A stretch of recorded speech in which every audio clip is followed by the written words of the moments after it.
Harper Audio presents Kaelin, The Whole Truth by Marc Eliot. Read by Conger.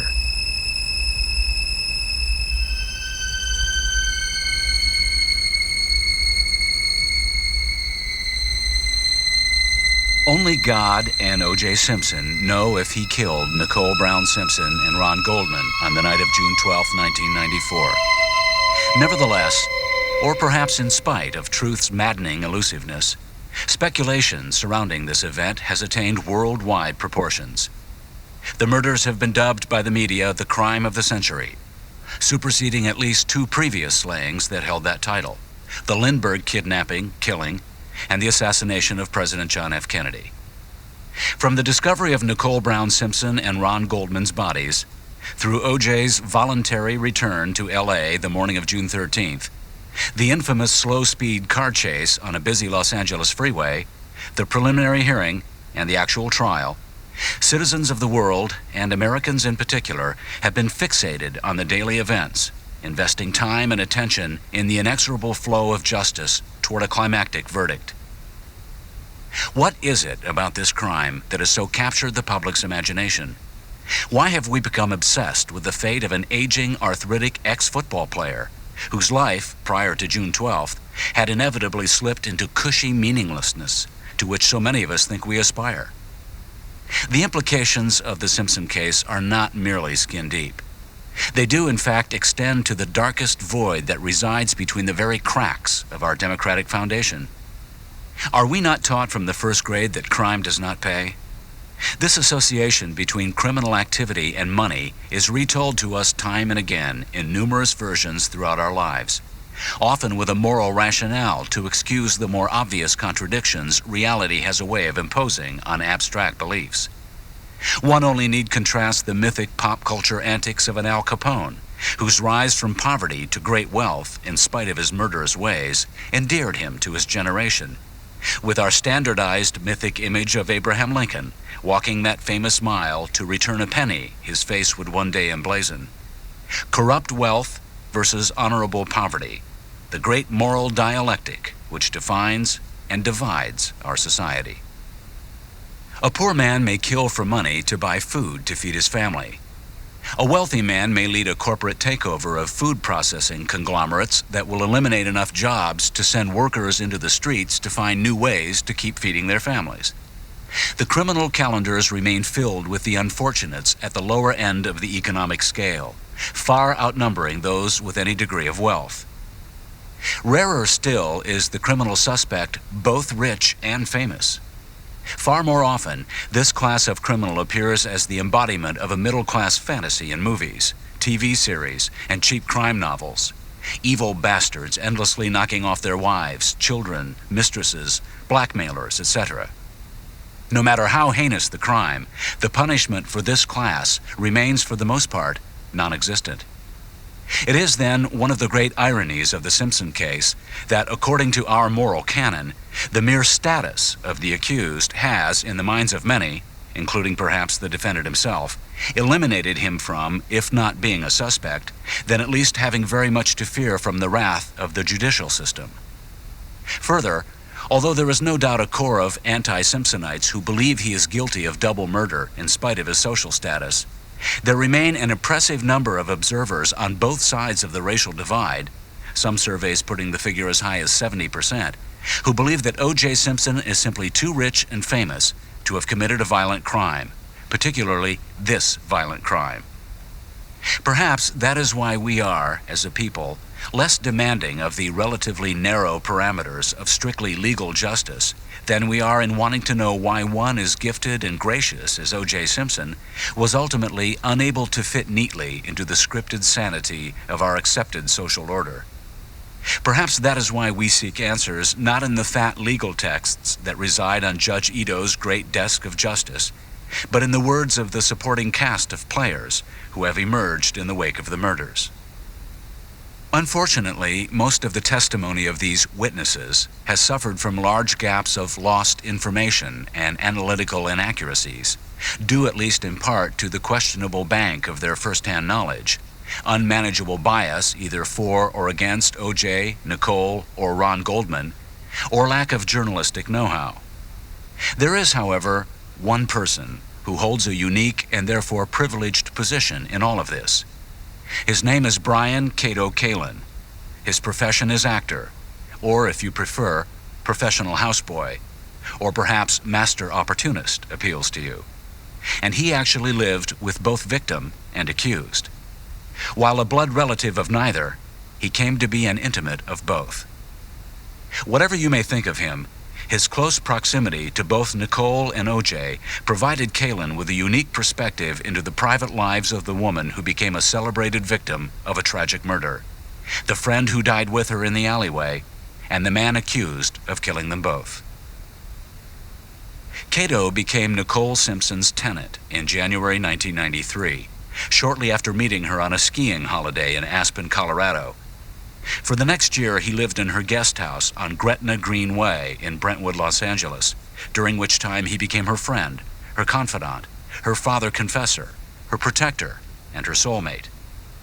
By the end of his stay, as Nicole was preparing to move to a new house on nearby Bundy Drive, she and her 2 children had come to regard Kato as one of their own, and begged him to keep the brood together.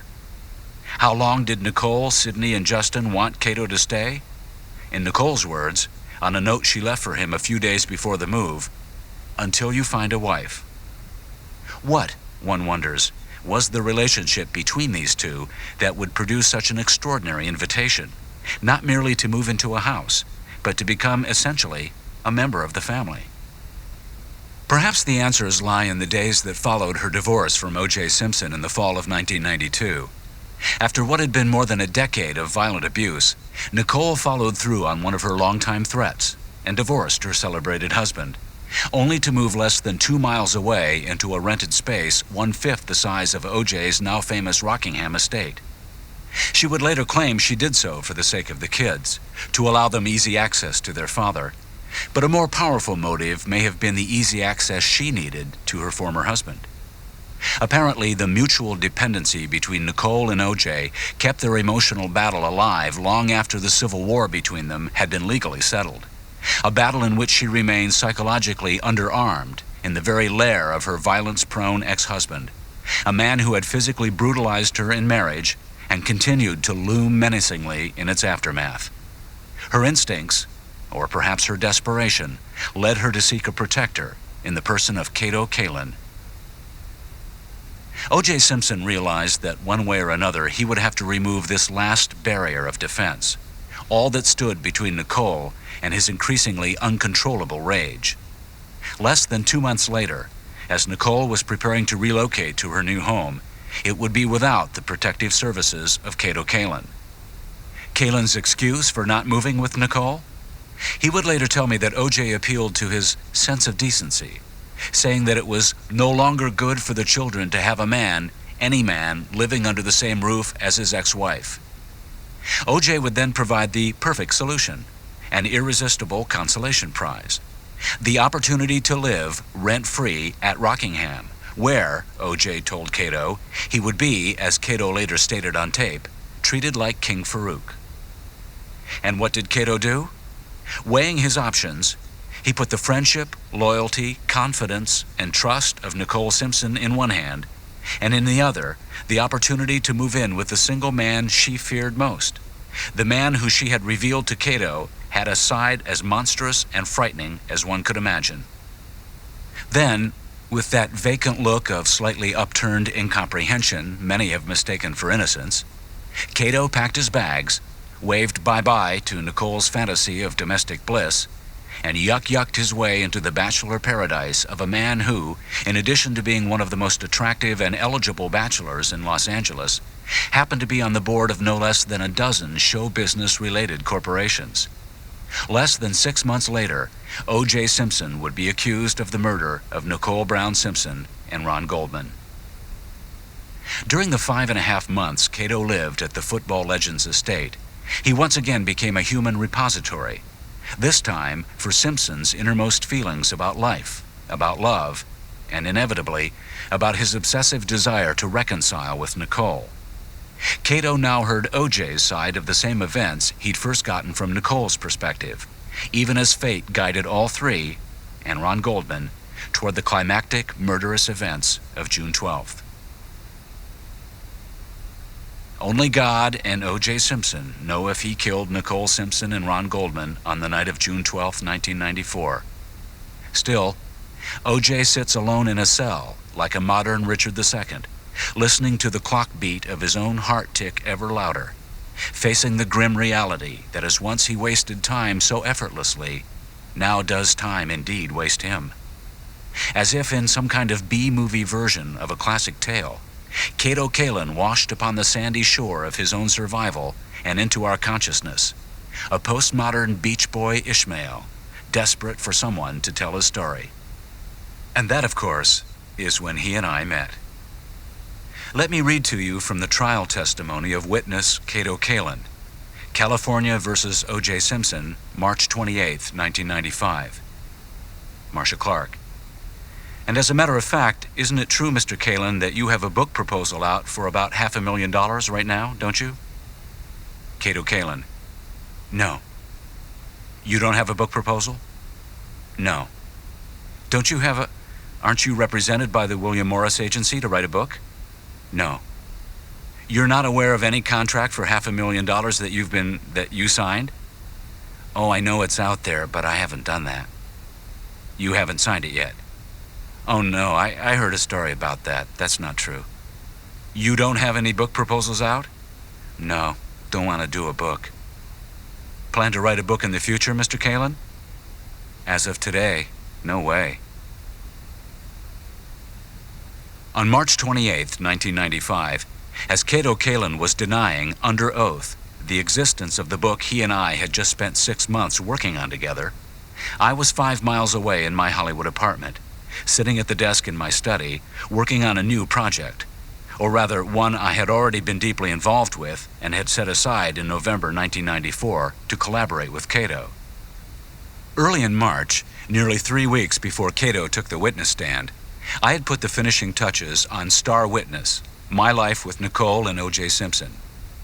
Kato had, that same night, given his final approval to the manuscript. I then opened a bottle of expensive red wine to celebrate what had been more than 5 months of a 7-day-a-week schedule to meet a submission deadline from our publisher of March 15, 1995. We had, in fact, finished nearly 2 weeks ahead of time, and were eagerly looking forward to getting the book into stores by the first week of April. That night, I believed that nothing and no one could prevent us from going public with what we knew, and taking the so-called trial of the century to a new, significantly higher level of importance. However, by March 21st, the day Kato was sworn in for his formal testimony, I had decided to dissociate myself from the project and him.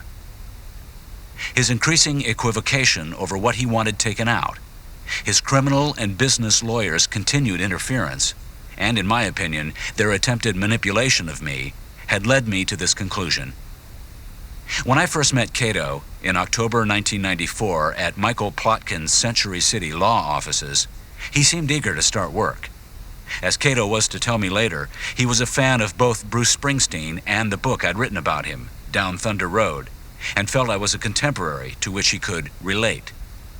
Still, more than a month went by before I picked up the phone one morning and heard Plotkin's voice on the other end saying it was time for all of us to get together. In the intervening weeks, Kato's so-called star had begun to rise. Kato had caught a wave, no doubt, even if no one could quite describe its size, shape, direction, or force, including me.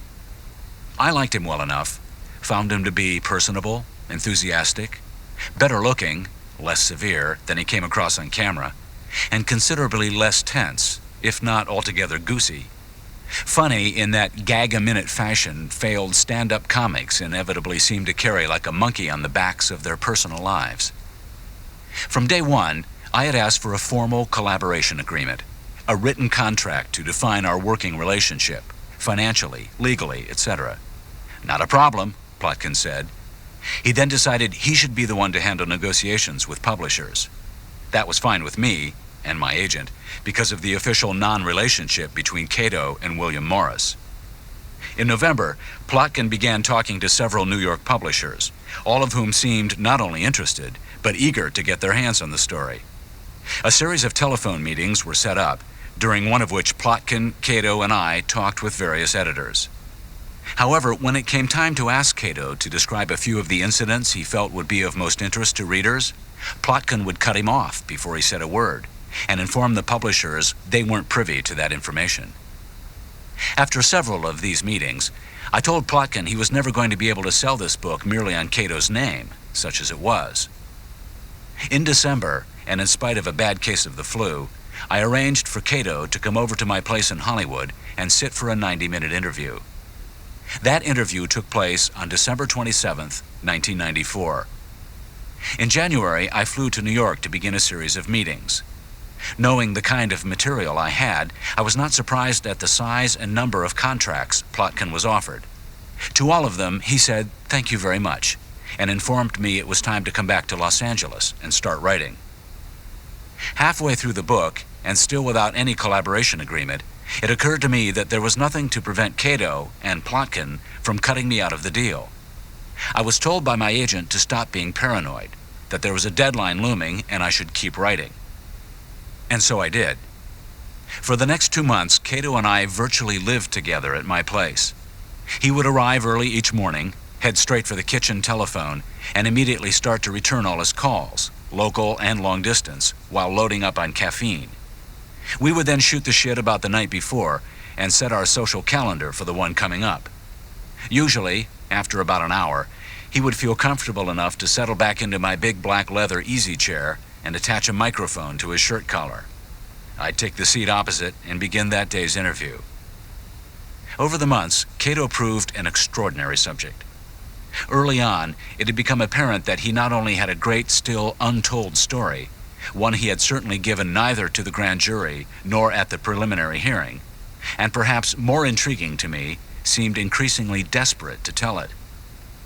That was fine with me, as long as certain rules were followed. As I do with everyone I interview, I insisted that our discussions be held in total privacy. No third parties present, no friends, no agents, no associates, especially lawyers, and that the tapes were not to be copied. I was to be the only one who had them. That was and is the best method I know of to ensure confidentiality. We began our conversations with the events of June 11th, 1994, the day before the murders. From there, we zigzagged through time and memory, backward, forward, at times sideways, associatively lurching from Kato's Midwest upbringing to his upcoming testimony at the trial. So it was that we lurched toward a conclusion of sorts and our approaching March 15th deadline. Plotkin had apparently agreed to that date with the publisher early on, when he still believed Kato would complete his testimony in January. What Plotkin or anyone else apparently didn't count on was the series of increasingly bizarre delays that wreaked havoc on the court calendar, highlighted by the 2-week interruption of the trial caused by the Rosa Lopez debacle. Lopez, the housekeeper of one of O.J.'s neighbors, had claimed she saw his white Bronco parked outside the Rockingham estate at a time that would have made it impossible for him to have committed the murders. The defense had rubbed their palms together at the thought of her testimony, until she suddenly announced she was leaving the country. At that point, Cochran and company were able to convince Judge Ito to halt the prosecution's case, have Lopez testify for the defense without a jury present, videotape it, and decide later whether or not to use it. During this unbelievable turn, the prosecution announced that it was rescheduling its next series of witnesses. Kato had originally been set to follow Lopez. Now, Marcia Clark intended to call detectives Lang, Vanatter, Phillips, and Furman. As a result, Kato was pushed back first into February and eventually to March. By the time I finished writing the book, he still hadn't testified. I had worked on one of those night and day continuums, taping sessions with Kato during the day, running around with him at night, and every second in between holed up in my study, often taking a portable computer to bed with me to work through the night and next day. Still, there were 2 problems that now were confronting Kato and his team. The first was that he was going to be called after the book was submitted. Although one of the key prosecution witnesses, this would make him vulnerable to the defense, who could then accuse him of cashing in. Should that happen, the district attorney's office might then come after Kato for having violated the California witness statute, This action seemed far more likely if the book damaged his value to the state's case. The second was that Kato had never signed anything in relation to the book.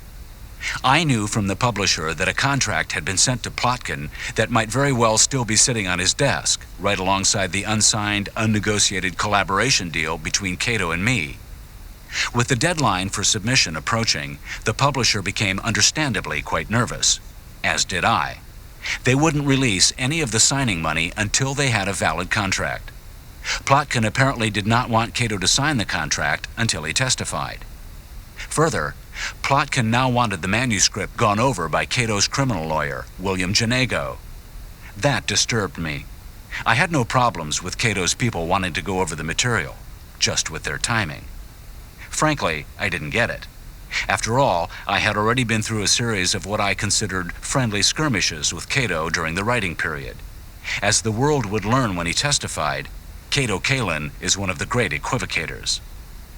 It became clear to me that although he had told me everything on tape, when he saw his own words in print, he was often horrified at what he had said. "We have to change this," or "We have to eliminate this," or "OJ is going to be angry at me if I say this," or "Don't you think the family, the Browns, will hate me if I say that?" became a part of an ever-increasing litany of fear and calculation on Kato's part. Certainly the fear was understandable. He had told me things no one else knew. In spite of his empty-headed beach bum manner, he was an excellent observer of people and events. One of the reasons he was always so successful in pulling off his so-called house guest persona. When it comes time to taking advantage of a situation, Kato is second to none. That's a type of behavior that is almost always accompanied by a fair amount of fear. The skill comes in juggling a lot of potentially explosive bombs. The fear comes when you think about dropping one. It slowly dawned on Kato that this time he might have dropped them all. At least a dozen times during our meetings, Kato would sit back, look at me, and ask if I thought OJ might be angry at him for saying certain things. I'd ask why. He'd say because it might hurt OJ. I'd ask if Kato was willing to lie to prevent OJ from feeling hurt. No, he'd say, that wasn't it. What if OJ were acquitted and held a grudge? So, he'd reply, as if this were something he'd thought about for quite some time, what if OJ comes after me?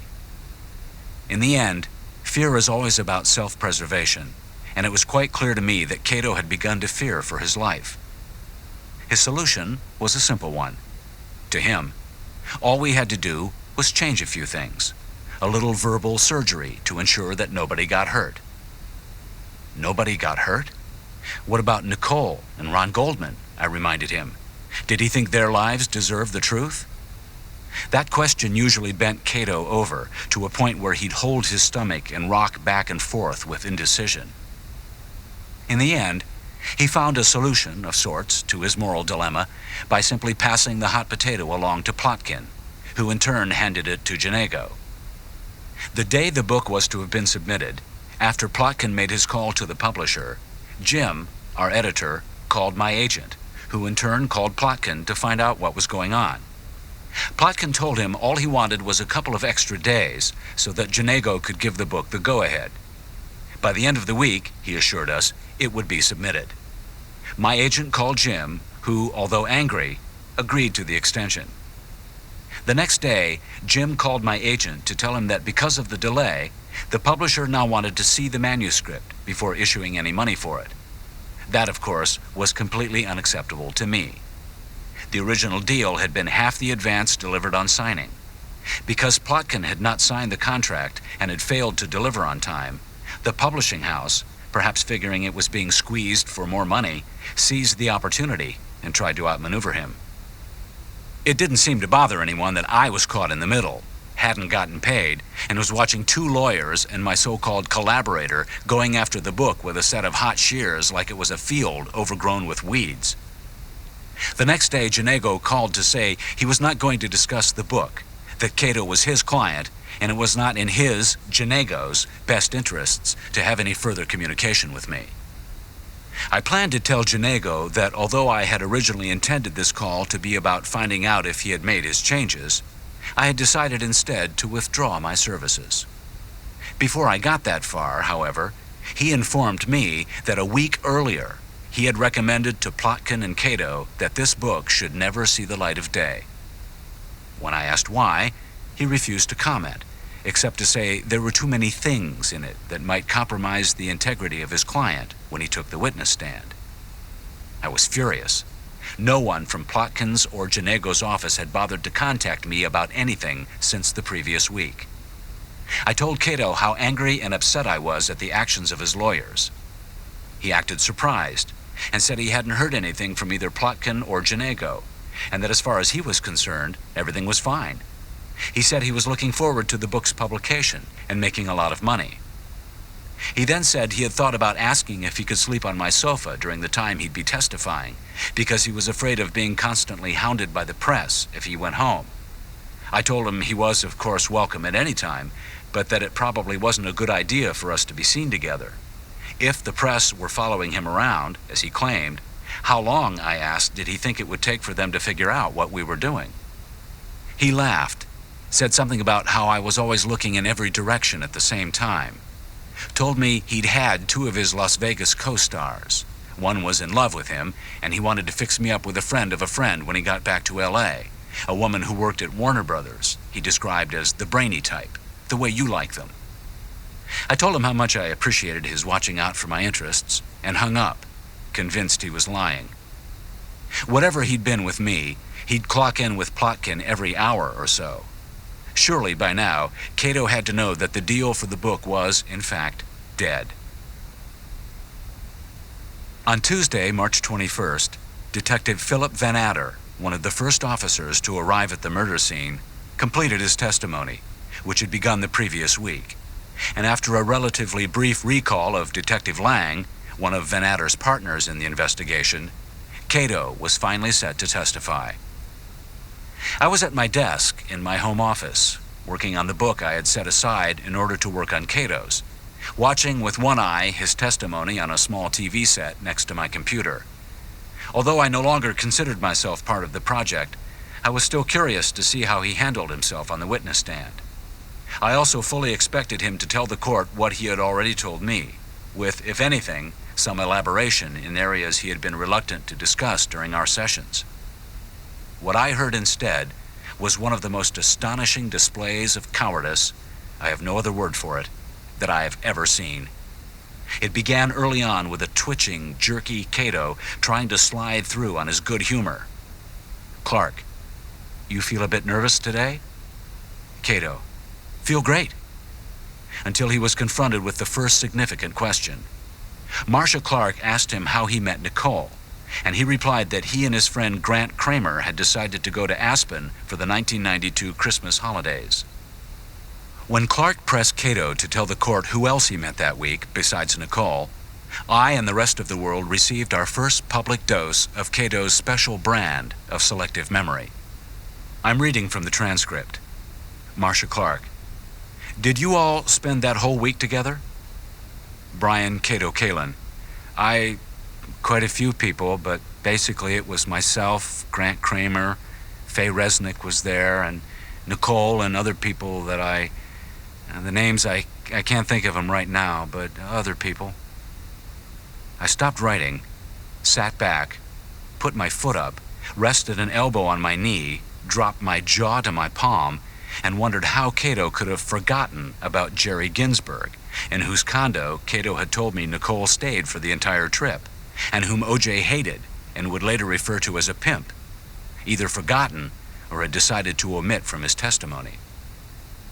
On the circumstances surrounding his move from Nicole's house to O.J.'s, the following transpired.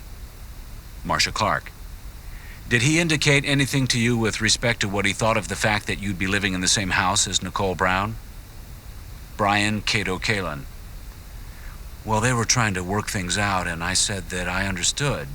It wasn't, I thought maybe I shouldn't be a guy in the house, and I would go there kind of like that. Marcia Clark, did he indicate to you in some way that he thought it inappropriate for you to be in the same house with her? Or he didn't like it? Brian Kato Kaelin, not didn't like it, but it probably wouldn't be right. Marcia Clark. And why wouldn't it be right? Brian Kato Kaelin. I don't know the answer. And how, I wondered, could he have forgotten what he had told me about that day? That O.J. had told him he didn't think it was right for you to be living under the same roof as Nicole and the kids. And that he, Kato, had replied, I totally understand. Or that Nicole's outraged response was to tell Kato that he was being manipulated by O.J. By the end of his first day of testimony, it had become clear to me that Kato, whether on his own or under advice from others, had decided to neutralize his testimony as much as possible. The portrait of O.J. that began to emerge was a surprisingly benign one, a picture of a great guy, one of the boys, someone who wasn't particularly interested in seeing Nicole again, who loved to play golf, watch basketball, and dutifully fly off to promote rental cars. According to Cato's trial version, O.J. was a valiant prince of light, rather than a malevolent creature of the dark. Cato's second day of testimony began with his description of the Rockingham estate the day of the murders, and then shifted to O.J.'s relationship to Paula Barbieri, his current girlfriend. None of this seemed substantial enough for strong concern, until Marcia Clark began to zero in on the day of the murder. Cato's account of what happened in the hours immediately preceding and the days that followed were filled with odd variations, conspicuous omissions, and at the same time, even more stunning details he somehow forgot to tell Marcia Clark under direct examination. The action and character of O.J. Simpson seemed to be completely different from what he had told me, and it appeared Marcia Clark knew it. Time and again she would press for some clarification or a bit of information she apparently expected but didn't get from Kato. As he continued to sweat it out on the witness stand, using the occasional joke to try to both lighten the pressure of the moment and endear himself to his audience, I finally began to understand what he had been telling me all these months. He had indeed been genuinely caught off guard at the preliminary hearing, he admitted, and he hadn't expected the kind of immediate positive reaction to what he once referred to in jest over a cup of coffee as his performance. But having found a vehicle, he was going to maximize this opportunity to the fullest. It had been a strange choice of words, and made me stop and think about just who this fellow was. Opportunity? Is that how he saw all of it? When I asked him, he did what has become a well-known gesture of his to trial-goers. He smirked, smiled, bent his elbows, put his palms up, and shook his head. I'm an actor, he said. Shouldn't I be allowed to pursue my career? I'm going to go for it now that I've got an opening. I'm going to make a career for myself that's going to last longer than 15 minutes. Wait and see. It was the following exchange that finally sent Marcia Clark into the quiet fury that led her to declaring Kato a hostile witness. I watched my TV, fascinated, as this exchange regarding O.J. Simpson's behavior following the Sunday afternoon recital featuring his daughter Sydney took place. From the trial testimony of Brian Kato Kaelin, California versus O.J. Simpson, March 27, 1995. Direct examination. Marcia Clark. Was the defendant upset when he spoke of trying to see Sydney at the recital? Brian Kato Kaelin. There was some upsetness, yes. Marcia Clark. Did that upsetness increase at some point during his conversation with you after the recital? Brian Kato Kaelin. No. Never increased? The upsetness after the recital, talking about it? No. Was there any other remark he made about the events of the recital in which he seemed more agitated or upset than when he spoke about trying to see Sydney? About the dresses? Yes. Yes, he said that about the wearing dresses when they're grandmothers? Yes. Yes, there was, but there was upsetness, but it was more upset about the statement of Sydney, but more with Sydney not being able to see him. Is that the way you want to leave it, Mr. Kaelin? Is that right? He was more upset talking about Sydney than he was talking about Nicole? Is that your testimony? That? Yes. Clark continued to press Kato on this point, citing how, during his preliminary testimony, he had forgotten the details of his conversation with O.J. and apparently the reality of his mood.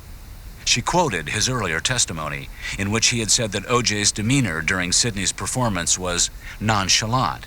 It was relaxed. Marcia Clark: and now you're testifying today, sir, that he was upset when he talked about Sidney. Brian Kato Kaelin: at the time, that's what I remember. But you didn't remember that back on June 20th of 1994, is that right? Yes. And now you remember that? Yes.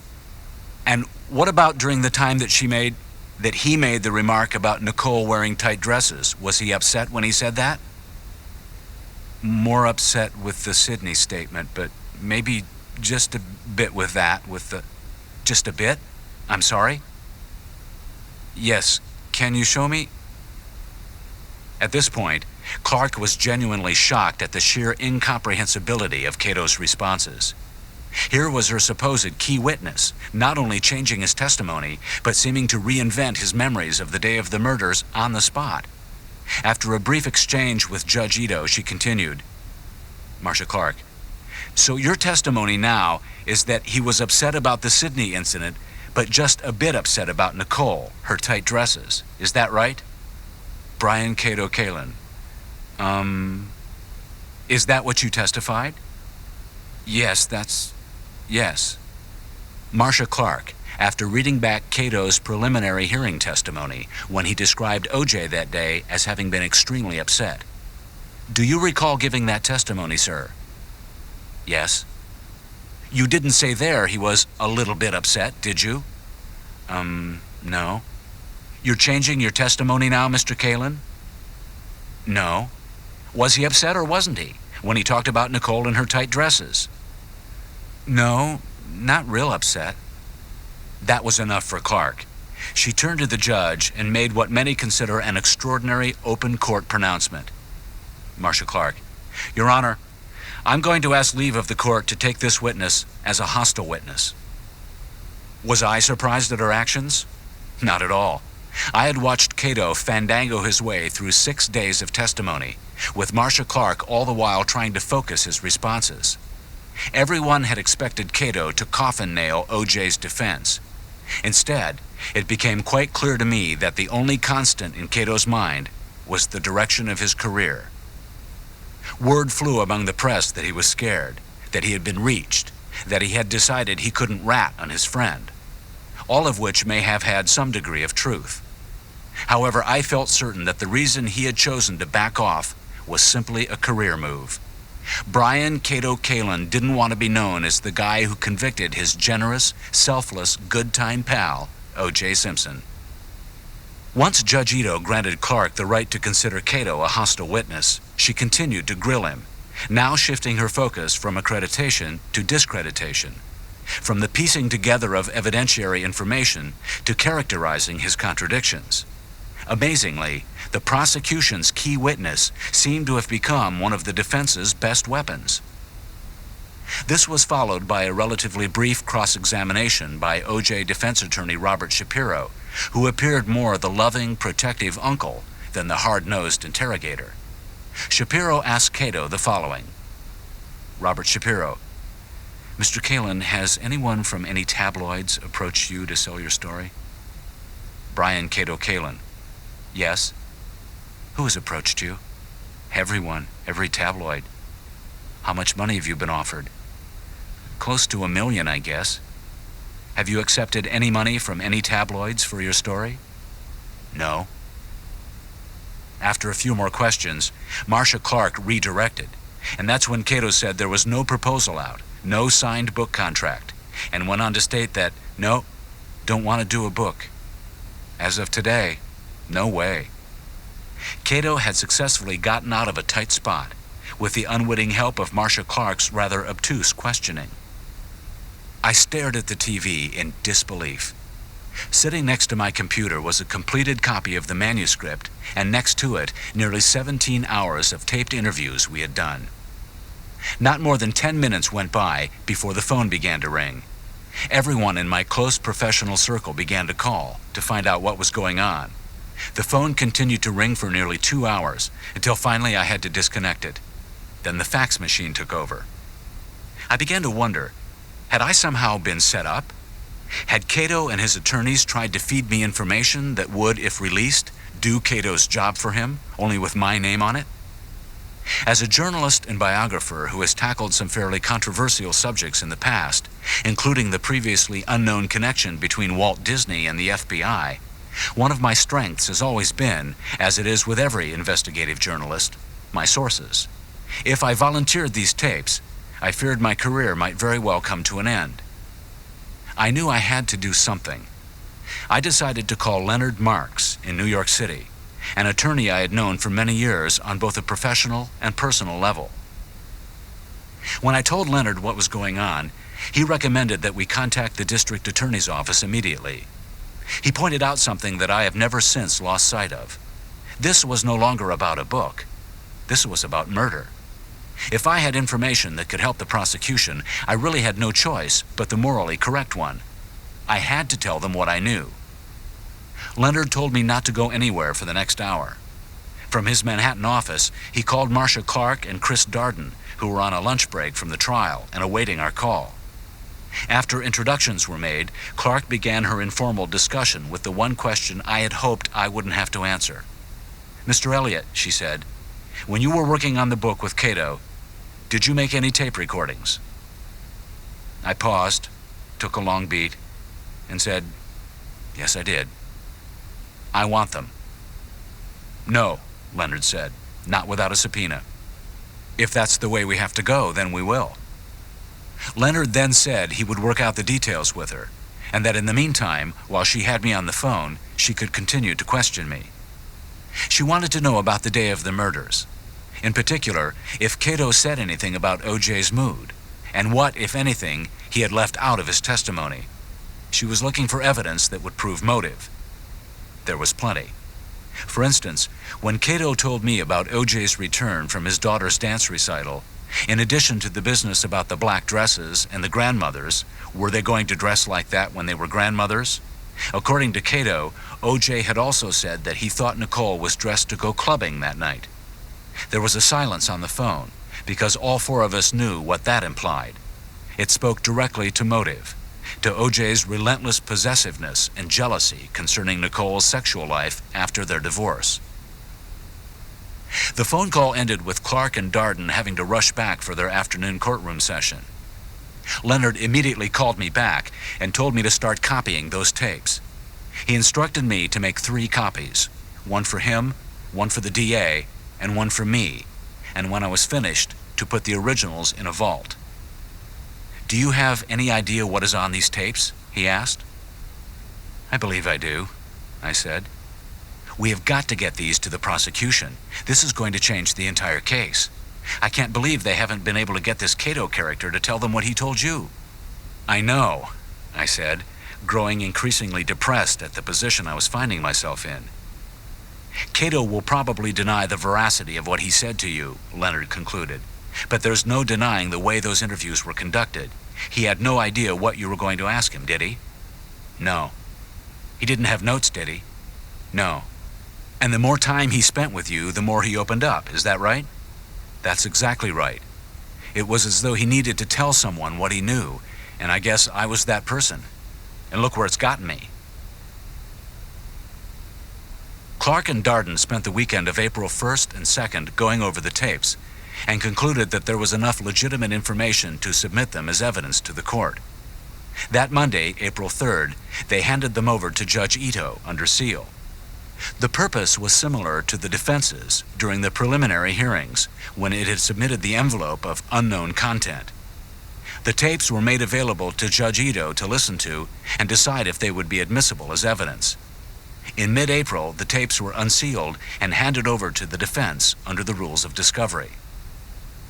After that, demand for an interview with me and/or access to the tapes reached the proportions of a media frenzy. The TV and print tabloids began to throw offers of money at me. I could have made a fortune had I wanted to go in that direction. Instead, I determined to say nothing and to let the prosecution try their case in court. However, it was again Michael Plotkin who forced me to change my course of action. Presumably besieged by the press for a comment from his golden boy, Plotkin said that yes, Kato had explored the possibility of doing a book, but decided against it when it became plain to him at one point that when you start dealing with books and you start dealing with authors' characterization of things, the fact is he just didn't want to be a party to it at that point. I was amazed and angered. Besides trying to sidestep the obvious, Plotkin was now trying to imply that all Kato had done was explore the possibility, when in fact a publishing contract had been sent to Plotkin and a book had been written.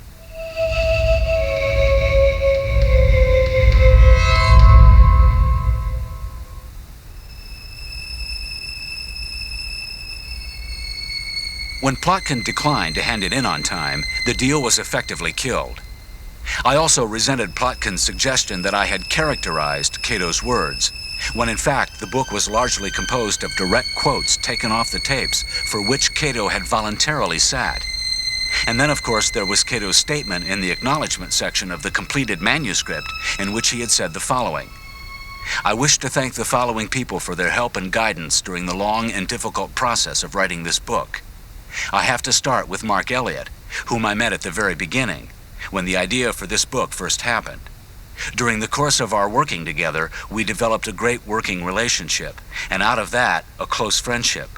While going over the material for this book time and time again, we managed to also share the adventures of our own present-day lives.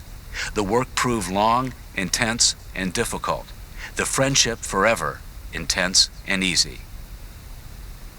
During our downtime, we discussed at great length all the important things: women, music, careers, cars, and an unexplainable mutual desire for lousy Mexican food, not necessarily in that order. I think Marc is an incredibly talented writer, undoubtedly the best collaborator anyone could ever hope to have."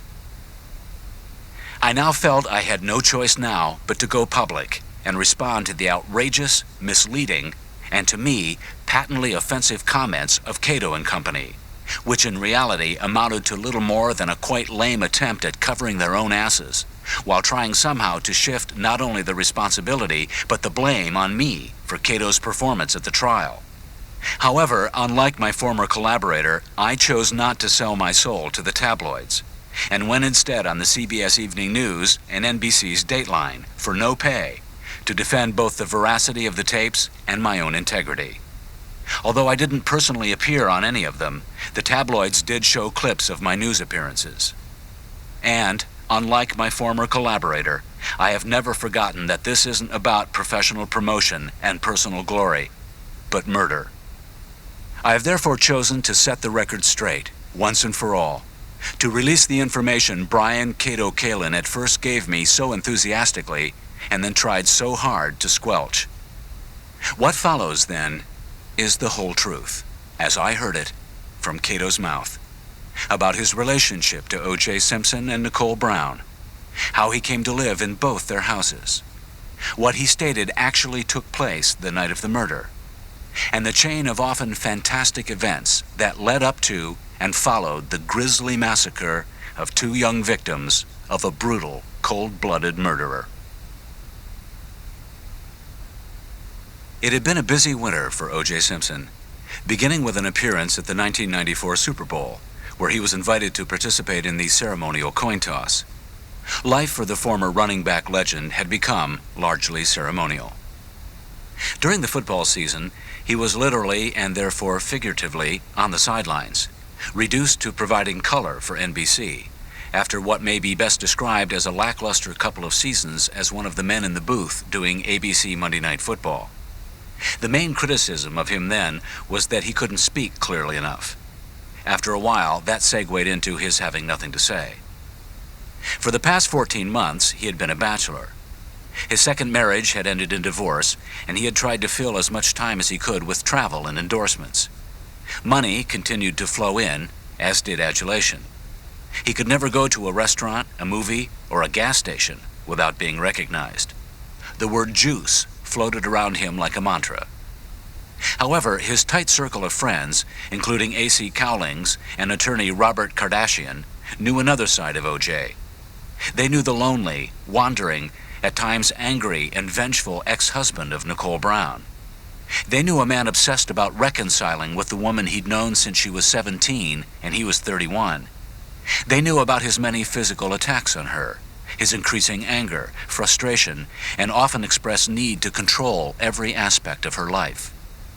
For instance, he was not above spying on her when she was having sex with other men, nor was he above sending out others to report back to him on Nicole's social activities, information he would use during fits of rage against her, even as he was busy rotating a steady cast of young, willing, sometimes married, mostly single women, including one aspiring actress named Paula Barbieri, who held out serious hope that one day she might become the third Mrs. Simpson. It was, therefore, not a surprise to his friends when O.J. invited the former houseguest of his ex-wife, one Brian Kato Kaelin, to move into an unused guest house at Simpson's Rockingham estate. It was, in fact, a ploy whose intent seemed quite obvious. Here was a gold mine of information for O.J., someone who had lived in his wife's guest house for a year and knew nearly every intimate move she'd made, and with whom she'd made them. For Kato, O.J.'s rent-free offer was something of a godsend.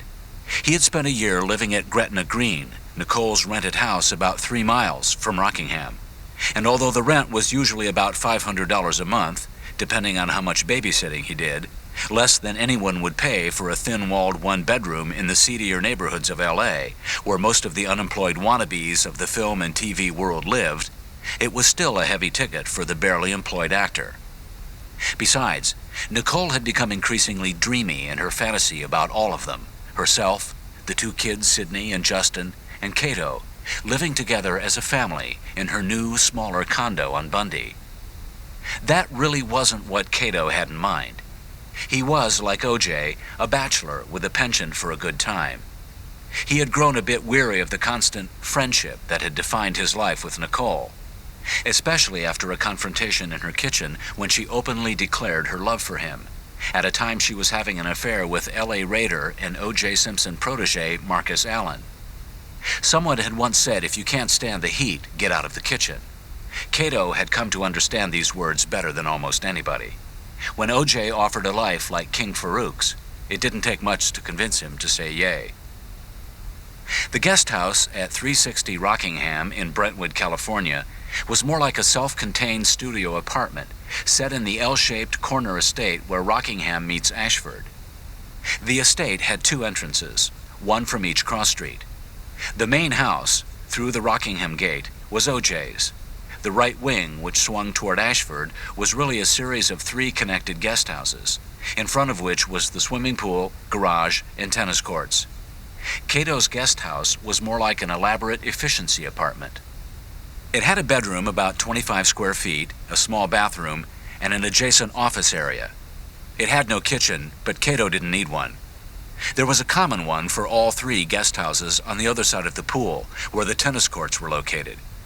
Kato didn't cook, and as he was to discover, anything in the way of food could always be found in O.J.'s well-stocked refrigerator. One of the many perks that went along with the rent-free guest house was anytime access to O.J.'s kitchen. Kato's guest house shared a common bedroom wall with Arnell Simpson's quarters. O.J.'s 28-year-old daughter from his first marriage to Marguerite Simpson lived there full-time. She and Kato had become good but not great friends.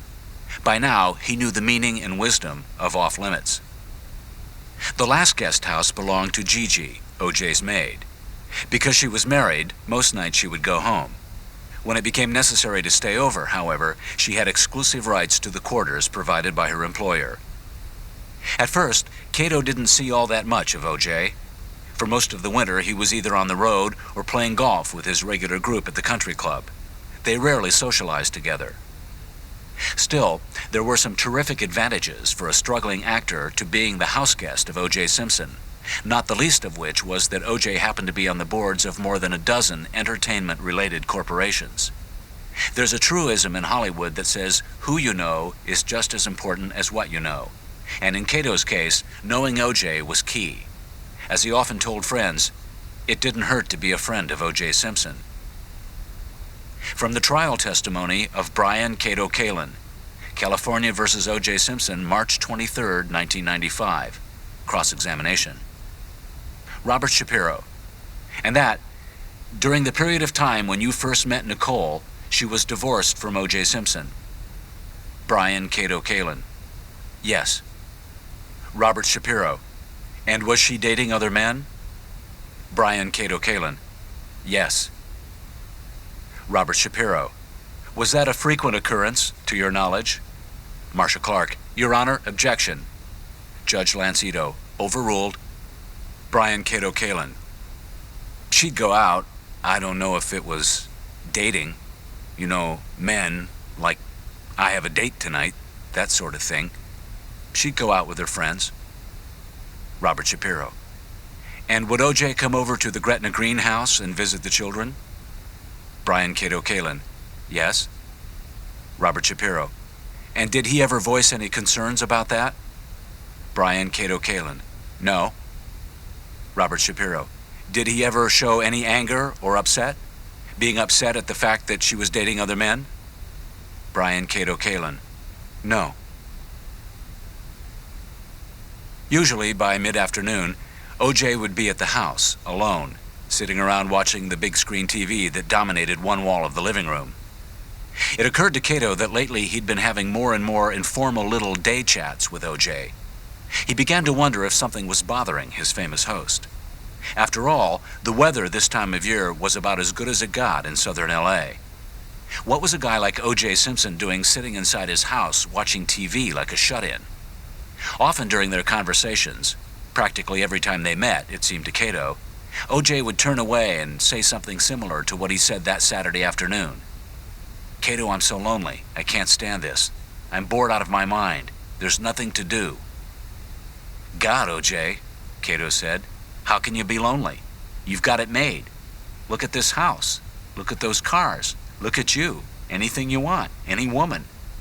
To Kato, these were the earmarks of happiness, and O.J. should have been delirious. Well, O.J. said softly, it's not like that, man. I'm just too lonely. I like hearing my kids' voices around the house, knowing they're there. I want the white picket fence, the wife, the whole dream. It was a conversation that always made Kato a little uneasy. As far as he could tell, it was totally over between O.J. and Nicole. He'd known them both and seen too many bad things go down between them. Kato thought to himself that if O.J. was interested in that picket fence, it wasn't going to be with his ex-wife. O.J. and Paula Barbieri had already been dating for nearly 2 years. As he had with Nicole, O.J. began seeing the young actress while he was still married. Kato felt he knew Paula quite well from the way O.J. talked about her. She was madly in love with him, Kato recalled. When I finally did see the two of them together, I believed it. But he didn't love her. I believed that, too. He said she was eager to settle down, and to that end would do anything for him. However, to O.J., Paula was strictly a sexual partner, among the best he'd ever had. After I do it with her, he told me, she can get me right back and ready for more. No other woman can do me like her. He told me she was flat out the sexiest woman he'd ever known, but that he didn't love her and had no intention of ever marrying her. When Kato first started living at O.J.'s, he would invite the Juice to come and hang out with him at nights, when he, Kato, was in his element. There was one dance club in Santa Monica he liked to frequent, Renaissance, and one Thursday he suggested he and the Juice go there. Kato remembered O.J.'s face lighting up at the mention of the club's name. Although he never did go, he knew Thursday night was Nicole's girls' night out, and knew that she and her friends also liked Renaissance. O.J. suggested Kato go ahead and check the place out first, to see who's there. If Nicole's there, he said, call me and let me know. He wanted Kato to check up on her, trying to see if she was going out, and maybe with whom. That really made Kato uneasy, and he wound up not going to the club at all. Now, though, O.J. seemed even more down than he'd been, especially since, as he told Kato, he was supposed to have had the kids that weekend, until Nicole had a last-minute change of plans and decided she was going to keep them with her. There had been some rough days recently between Paula and O.J., particularly after the last failed reconciliation attempt with Nicole. O.J. had given Nicole a very expensive platinum bracelet for her birthday on May 19th, which, after a particularly rough fight a few days later, she had angrily returned to him. As far as she was concerned, this really was the end, and she didn't want any further contact with him. O.J. was really angry. She didn't want him to come by her house anymore, for any reason. She was also no longer talking to him. In retaliation, O.J. threatened to turn her into the IRS, although it's unclear for what. I think it was more of a scare tactic than anything else, according to Kato. This night, O.J. told Kato, he thought he'd give the same bracelet to Paula. Kato slept the next morning until noon, unusually late even for him. As he was tying the laces of his high tops, he heard the familiar call of O.J.'s voice, followed by the wave of his big hand. Kato went to the main house and was greeted by the Juice, dressed in shorts, a polo shirt, and the expensive Italian slip-ons he always wore around the house. O.J. poured Kato a glass of fresh orange juice as they small-talked. He told Kato about the morning golf game at the Riviera. O.J. then said he was scheduled to fly to Chicago that night to attend a Hertz function on Monday. Kato finished his juice and was about to leave. O.J. too had to get moving. He was to attend his daughter Sydney's dance recital, scheduled to start at 5 that afternoon. Paula had wanted to come along, and they had been arguing back and forth about it all day on the phone. He was adamant about her not coming, because he told her he felt it was a family thing. An angry Barbieri flew to Las Vegas to spend time with singer Michael Bolton. Kato, meanwhile, had decided to go play some basketball. He shot hoops for about an hour in Santa Monica before heading back to Rockingham. On the way, he picked up a late lunch of takeout sushi from a neighborhood supermarket. He arrived at the guest house, stretched out on the floor to give his back a rest, and flipped the TV on with the remote. A few minutes passed before he heard O.J. once again calling his name. Kato got up and saw O.J. through the screen door, waving him into the main house. From the trial testimony of Brian Kato Kaelin, California versus O.J. Simpson, March 22, 1995. Direct examination. Marcia Clark. What did the defendant tell you about Nicole at the recital? What did he tell you about what transpired with Nicole and Sydney at the recital? Brian Kato Kaelin. About taking her or about what she was wearing? Marcia Clark. What did the defendant tell you transpired, if anything, with regard to himself, Nicole, and Sydney? Brian Kato Kaelin. Okay, that O.J. wanted to spend time with Sydney and that Nicole wasn't giving him the time to have with his daughter to talk to her at the recital, so they went off. Did he tell you whether he did get to spend some time with Sydney anyway? A short time. What, if anything, did he tell you about Nicole herself at the recital? About her outfit that she had on? And what did he say about that? That there weren't who she was with, that they were wearing tight outfits and wondered if they could be grandmas and wear those outfits out. Once in the main house, O.J. asked who won the basketball game, and Kato asked O.J. how the recital went. A smile crossed O.J.'s face. Sydney was great, he said. Then the smile vanished. But Nicole was trying to play hardball with me. O.J. then went into a litany of complaints about what had gone wrong, beginning with the fact that Nicole had failed to save a seat for him, which resulted in his having to sit on the other side of the auditorium. After the show, he was not allowed by Nicole to visit either Sydney or Justin, and according to Kato, he was not included and he was upset. If there was anger, it was because she wasn't going to let him see the kids. He also complained to Kato about what Nicole had worn to the recital. It seemed to bother him a great deal that she had on a tight, sexy black dress, which O.J. felt was totally inappropriate, not only for the dance recital, but under any social circumstances for a woman of her age. Kato, he said, shaking his head back and forth and blowing air through his lips, what is she going to do? Wear dresses like that when she's a grandmother? Wear miniskirts? For this kind of function, can't she dress like a woman? How can she dress like that for this kind of function? Why can't she dress like a proper mother? She was there with Cora Fishman, and they were dressed like they were going out to some club. Kato tried to laugh it off. Your relationship with her is over, isn't it? He asked. Who cares what Nicole wears, or how she feels about you? No matter what, you'll always have Justin and Sydney. But O.J. didn't answer. Instead, he looked away, a frown on his face.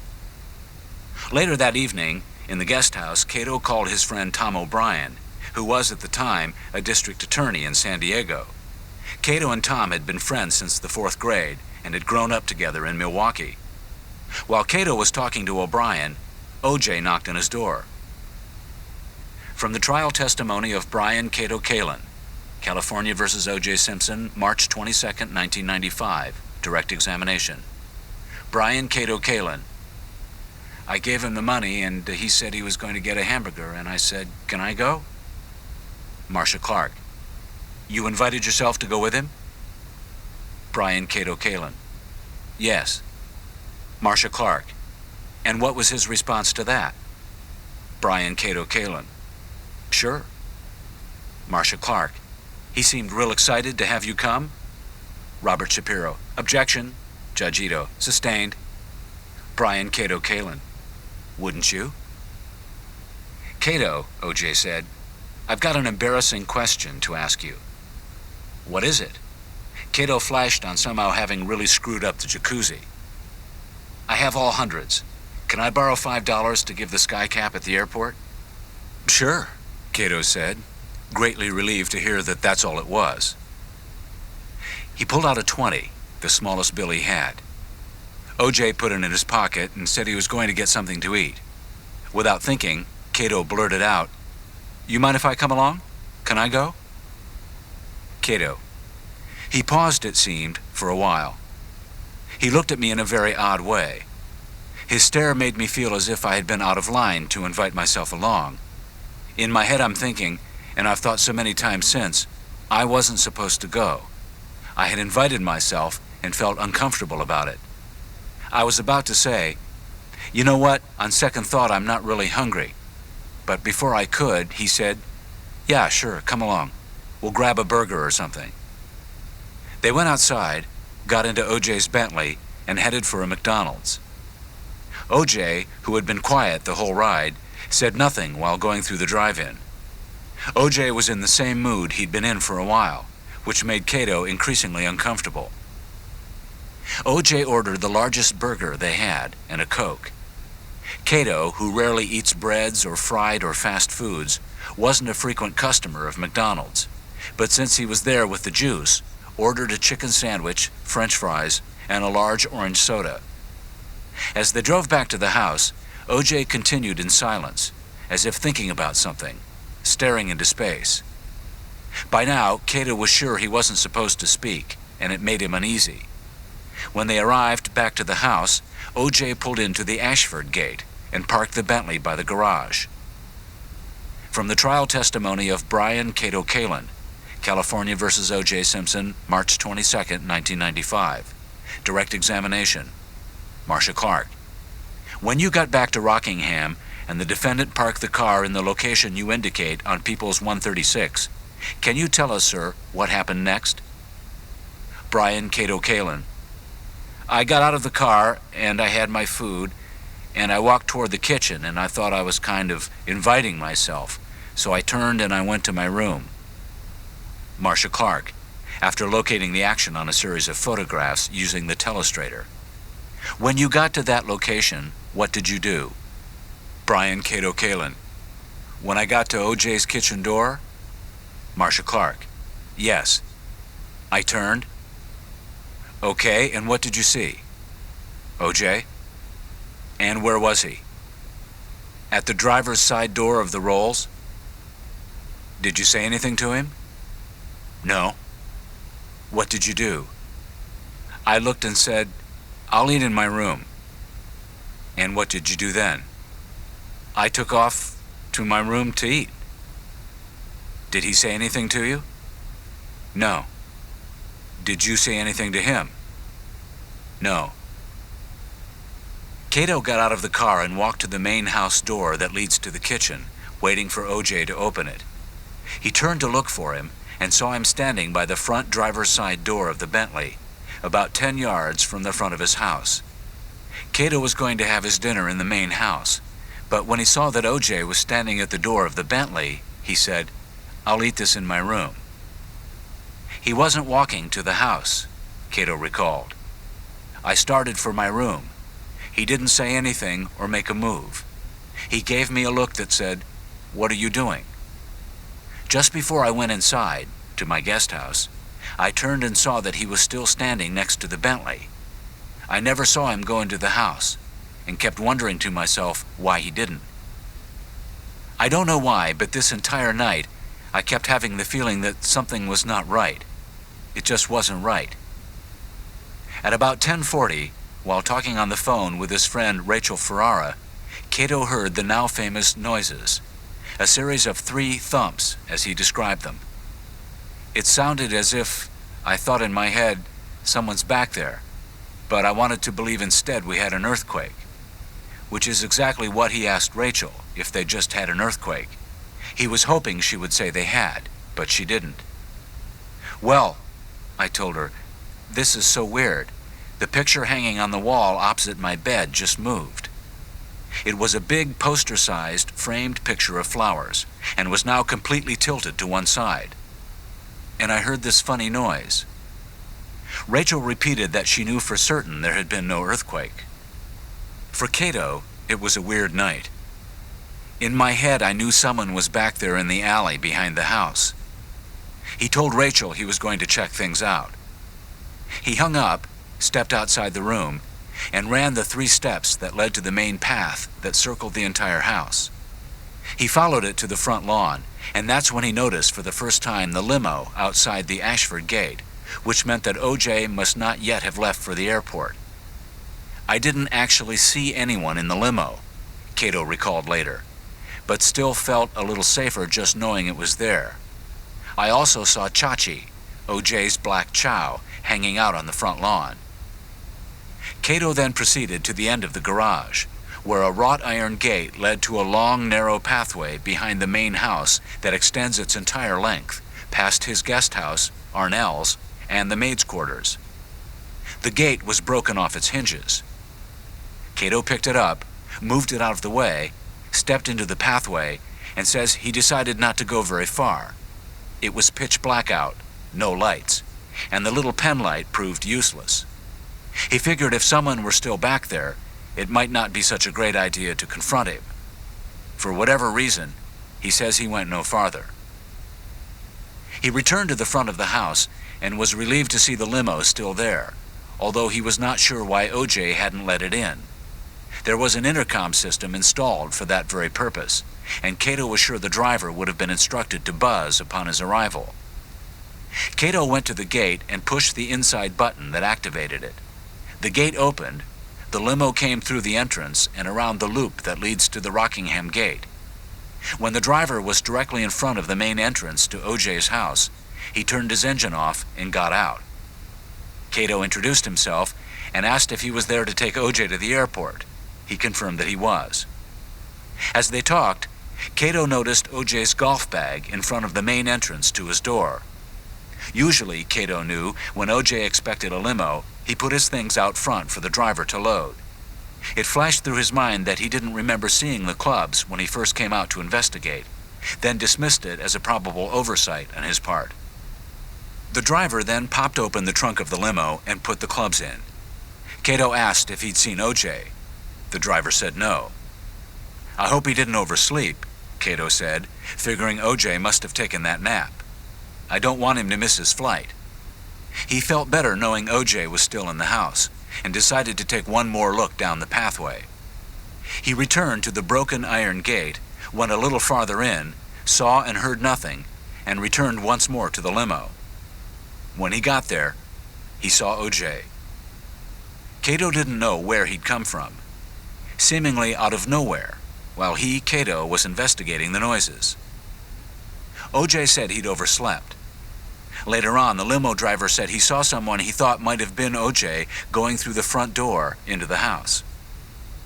It was then that I noticed, for the first time, a blue duffel bag with a patch of leather on it, like a knapsack, on a little plot of grass next to the back right rear taillight of the Bentley, about 15 feet behind and to the side of the limo. I didn't remember seeing it before and couldn't understand why it was there, since OJ's luggage usually is where the golf clubs had been. This made no sense, I told myself. OJ was now standing between the Bentley and the limo. Kato called to him and said, "Don't forget this bag," and started to go for it. No, I'll get it," Kato recalled OJ saying. He came all the way over, past me, to the Bentley. My heart started pounding. Like so many things that night, this didn't make any sense. I turned away and never saw exactly what happened to it. In any case, the bag was never seen again. "OJ," Kato said, "I heard this noise behind my room. It kind of spooked me. I thought we'd had an earthquake, but I guess we didn't. I'd like to take another look around." OJ's eyes lit up and his head went back, as if he were surprised. "You did? You heard noises behind the house?" "Yes, maybe someone's trying to break in or something." "Well, we'd better check on it. I'll go one way around the house and you go the other way." To Kato, this seemed extremely odd behavior, which he would later describe as bad acting. In my head, I said to myself, "Why? I don't understand. A minute ago, OJ was rushing to make his flight.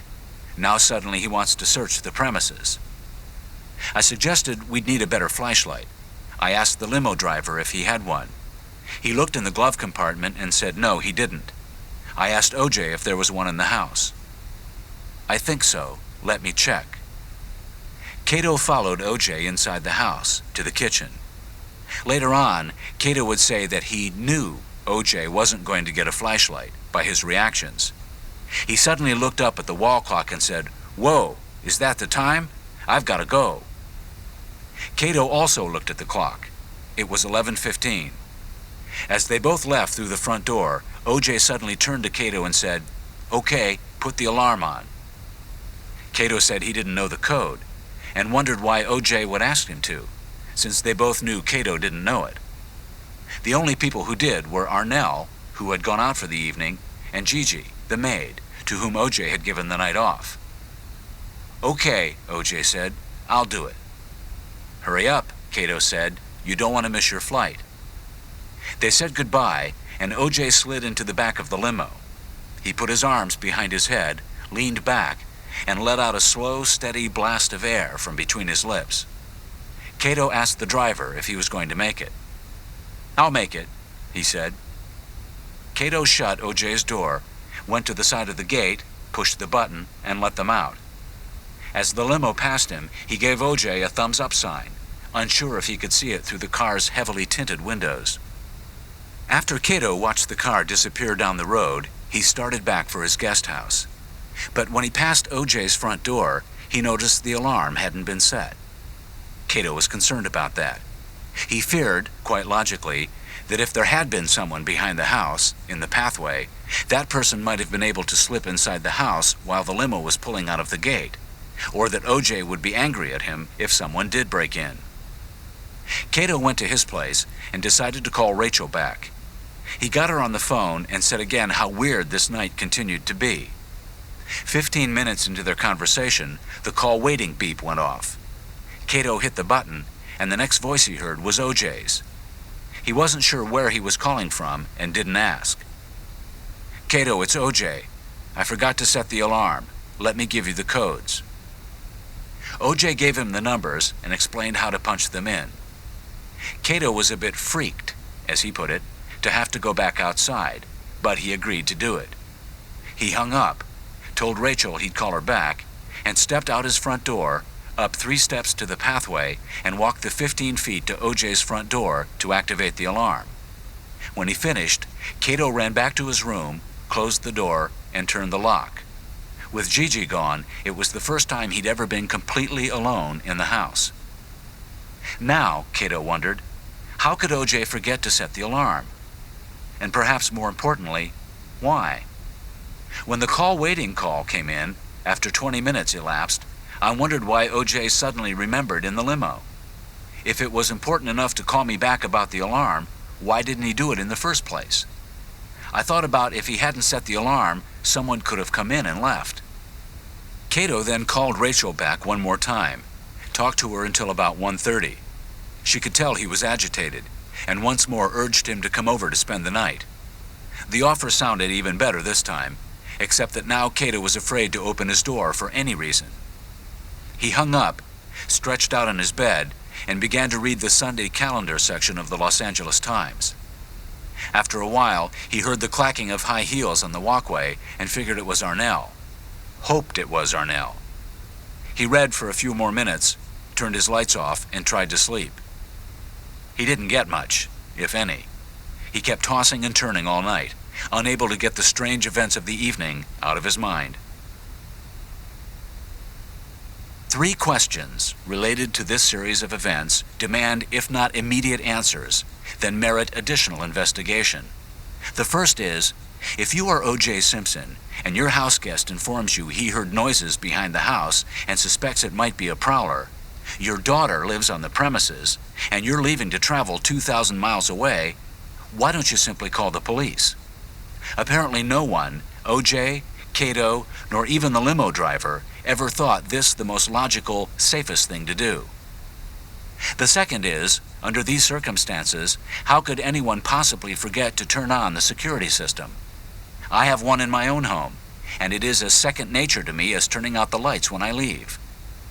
Finally, and perhaps most shocking, Kato's admission of having gone behind the house to the pathway where he believed he heard a prowler establishes, for the first time, a third person in close enough proximity to the still unexplained bloody glove. There is, of course, the person who dropped it, and, presuming he didn't plant it, which would entail a conspiracy unlike any other in modern police history, Detective Marc Furman, the much-put-upon officer who discovered the glove. Now there is also Kato Kaelin, who admits to having gone unaccompanied to the immediate vicinity where the glove was eventually found, hours before the police first arrived. Perhaps even more unbelievably, this was not the first time Kato had been on that pathway. Just 2 weeks before the murder, during Memorial Day weekend, Arnell and Jason had thrown a party, during which Arnell twice locked herself out of her guest house. Inexplicably, both times she asked, of all those there, Kato, one of the physically largest people, to go behind her quarters, on the pathway, and climb into her room through the open window to get her keys. Kato was, therefore, not only familiar with the area that was to play such a crucial role in the entire trial, but had been there on at least 3 separate occasions prior to Marc Furman. At least twice, Kato was close enough to the actual area where the glove was found to have trampled the grounds and climbed through the window of the adjoining guest house. That none of this has been brought up in court is nothing less than shocking. Brian Kato Kaelin was awakened at dawn by an urgent pounding on his door. As he opened his eyes, he heard a voice say, "Police." The wooden vertical window slats rattled from the pounding, a noise startling enough to awaken him fully. He had no idea what was going on. Having had at best a fitful night's sleep, he wondered if he was really awake at all, or in the grip of some dark dream. He shifted the door window's wooden slats and looked out. In the charcoal gray of the pre-dawn, he could see the figure of a man standing at the bottom of the 3 steps that led down to his entrance off the pathway. Behind him, all he could see were 6 official-looking legs. The 4 men were dressed in plain clothes, suit coats and ties. None of them flashed a badge. Kato shouted, "Hold on," grabbed a t-shirt, he'd slept in the bottom half of his pajamas, and tentatively opened the door. "Who are you?" the one at the bottom of the steps said. "Kato, I live here in this house." Detective Marc Furman was the first to walk into the room. 2 hours later, the officers decided to take Kato to police headquarters for questioning. One of them turned and said, "Okay, Kato, outside. 2 uniforms will come by and drive you to the station." For the first time, Kato realized he was actually being considered as a suspect. Detective Lang and one of the others took him through the living room to the front door. They walked deliberately when, without warning, one of them took Kato by the arm and said, "Watch out for the blood on the floor." Kato looked down suddenly and said, "Oh." Indeed, there were several drops of blood directly in front of his feet. He took a deep breath and tiptoed around the blood, keeping his eyes fixed to the floor so as not to accidentally step in any until he was outside. I could not believe what I had just seen. The questions came fast and hard. Why didn't O.J. and Kato go to the McDonald's on Wilshire, which was much closer to Rockingham than the one on Santa Monica? I have no idea, Kato said. Are you sure? I wasn't driving. I had invited myself along for dinner and hadn't asked where we were going. The questions continued over and over, as if Kato had not answered any of them. Kato, one of the detectives said, when you went for dinner with O.J., did you drive by Bundy? The detectives went over the details of that drive at least a dozen times. After a while, Kato became convinced they were trying to trick him. Through it all, I kept thinking to myself, I wasn't supposed to go to McDonald's with O.J. I wasn't supposed to go. After what seemed like hours to Kato, they moved on to another set of questions. When O.J. paid with the $20 bill, did Kato notice any cuts on his fingers? He told them he hadn't. No cuts, no band-aids, nothing. Eventually, they shifted back to the drive. Did O.J. drive by Bundy, past Nicole's house? No, for the millionth time. Carr leaned in close and put his face right into Kato's. Hey man, he said softly, if you're lying to us, you know you're going to jail. He paused. Are you lying to us? Kato was visibly frightened. No, he said in a tiny voice. Guys, I've told you nothing but the truth.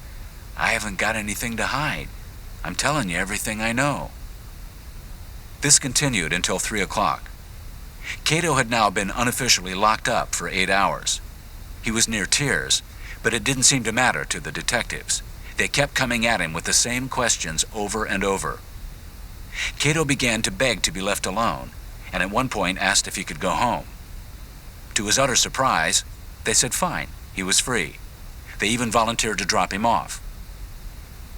As Kato got out at the Rockingham gate and went to use his key, several police came over to find out who he was. TV cameras had by now formed a crush around him.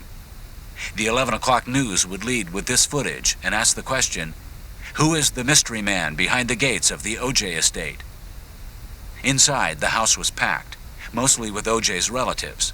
Among them, his sister Carmelita, O.J.'s mother, his sister Shirley, her husband Ben, their daughter Terry Baker, Arnell, Jason, Jason's girlfriend Jennifer, and several small children, sons, daughters, nieces, and nephews of the Simpson clan.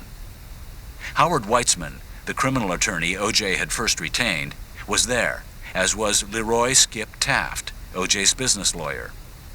Also present were Robert Kardashian and A.C. Cowlings. Each came up and hugged Kato, telling him how happy they were to see him. He went into the living room and felt as if he'd entered a scene out of some surreal movie. 10 feet in front of him, O.J. sat in his big beige easy chair directly opposite the projection TV. All Kato could see was the back of his head. Everyone in the room was focused on the screen as O.J. channel surfed the continuous news coverage. And the news wasn't good. O.J. is going to be arrested. Zap. O.J. Simpson has a mysterious cut on his index finger. Zap. O.J. Simpson was taken away in handcuffs. Zap. It was inescapable. Every station was following the breaking events, and all had come to the same conclusion. O.J. Simpson was suspected of murdering his wife. Kato. I didn't see any emotion in him, and that bothered me. I felt sick to my stomach. Each time a reporter said something O.J. didn't like or agree with, he would shake his head and say out loud, "That's not true. That's not true." At one point, a reporter came on and said O.J. couldn't account for his whereabouts during the time of the murder. Again he shouted, "That's not true," then added, "Kato knows where I was. Kato knows. He's my alibi. Where's Kato?" At that point, he turned, saw Kato in the house for the first time, smiled, pointed, and said, "Kato went to McDonald's with me." "Yeah, O.J.," Kato remembers saying out loud. "I was on the spot with everybody there, and I didn't know what he meant by alibi. Did he mean I went to McDonald's with him?" "Yeah," I said. "I did go to McDonald's with you." And Kato knows I went back in the house after. According to Kato, in my head I went, "No, I never saw you go in the house after McDonald's." And I didn't. The last thing I remembered seeing before going into my room was OJ standing by the driver's side of his Bentley. But now I could feel everyone's face on me. I said nothing, but in my head I was screaming to myself, "What am I doing here? What's going on?" I was afraid for my life. Before he could actually say any more, someone else angrily shouted at the TV in response to something else a reporter said. Kato felt relieved to have the pressure off him, even for a moment. Kato took a seat behind OJ and watched the news along with everyone else. A commentator was saying that OJ claimed he had cut his finger in Chicago. According to Kato, his eyes drifted down to OJ's left hand, and for the first time Kato noticed a piece of tissue wrapped around one of OJ's fingers, which OJ clutched tightly. He could clearly see rich red blood from the deep and still improperly treated wound seeping through. He thought back to the night before, when OJ seemed so eager to help search for a prowler behind the house. The thumps, the weirdness that followed, and now this. He wasn't sure what to think, and he began to feel sick to his stomach. A few minutes later, OJ got up and went to the kitchen. He signaled for Kato to follow him. OJ put a small plate of food together as Kato propped himself up on the sink area. OJ said softly, "This sure is a mess." "Yeah," Kato said. "You know we went to McDonald's, don't you, Kato?" "Sure.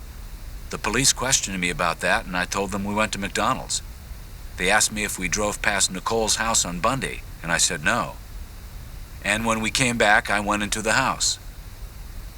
Kato felt the temperature fall in his mind. He said, "Yeah, I went in my room." OJ looked at Kato for a second and didn't say anything.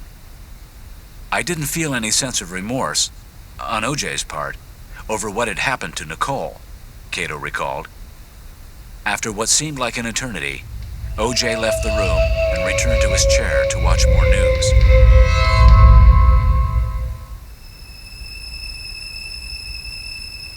The man who had sent Kato to his room with nothing more than a stare had now tried to convince him he was his alibi. It was unbelievable and unnerving. It also went unmentioned throughout Kato's entire sworn testimony. The next morning, Tuesday, June 14th, 1995, breakfast came in the form of another in the seemingly endless free deliveries from local food establishments. About 2 in the afternoon, Kato received a call from Robert Shapiro, who informed him that he, Shapiro, was taking over as OJ's criminal lawyer. This was at least 2 days before the official announcement would be made. Shapiro requested a private meeting that evening between himself, Kato, and Skip Taft, OJ's business attorney, to be held at OJ's nearby office complex on San Vicente Drive. Kato agreed. By this time, OJ was no longer at Rockingham. At one point Monday night, he had snuck out of the house and relocated to Robert Kardashian's, where he would remain in seclusion the rest of the week. Skip Taft was the first to greet Kato when he entered OJ's suite. He was ushered into a large office and for the first time introduced to a waiting Robert Shapiro, who thanked him for coming. "I understand what you must be going through," Shapiro said, and added, "I hope it's okay if I ask you a couple of questions." "Fine," Kato said. Shapiro turned on a small tape recorder and began a series of rudimentary questions.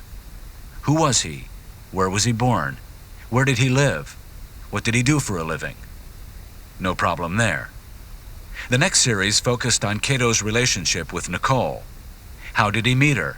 How long had he known her? How long had he lived at her house? Had he ever seen her and OJ fighting? These questions made Kato a bit uneasier. Shapiro then focused on the events of the previous Sunday, the day of the murder. What happened when OJ was getting ready to go to the dance recital? The trip to McDonald's, the thumps on the wall, the duffel bag, the alarm. At one point, Shapiro asked Kato how he was doing.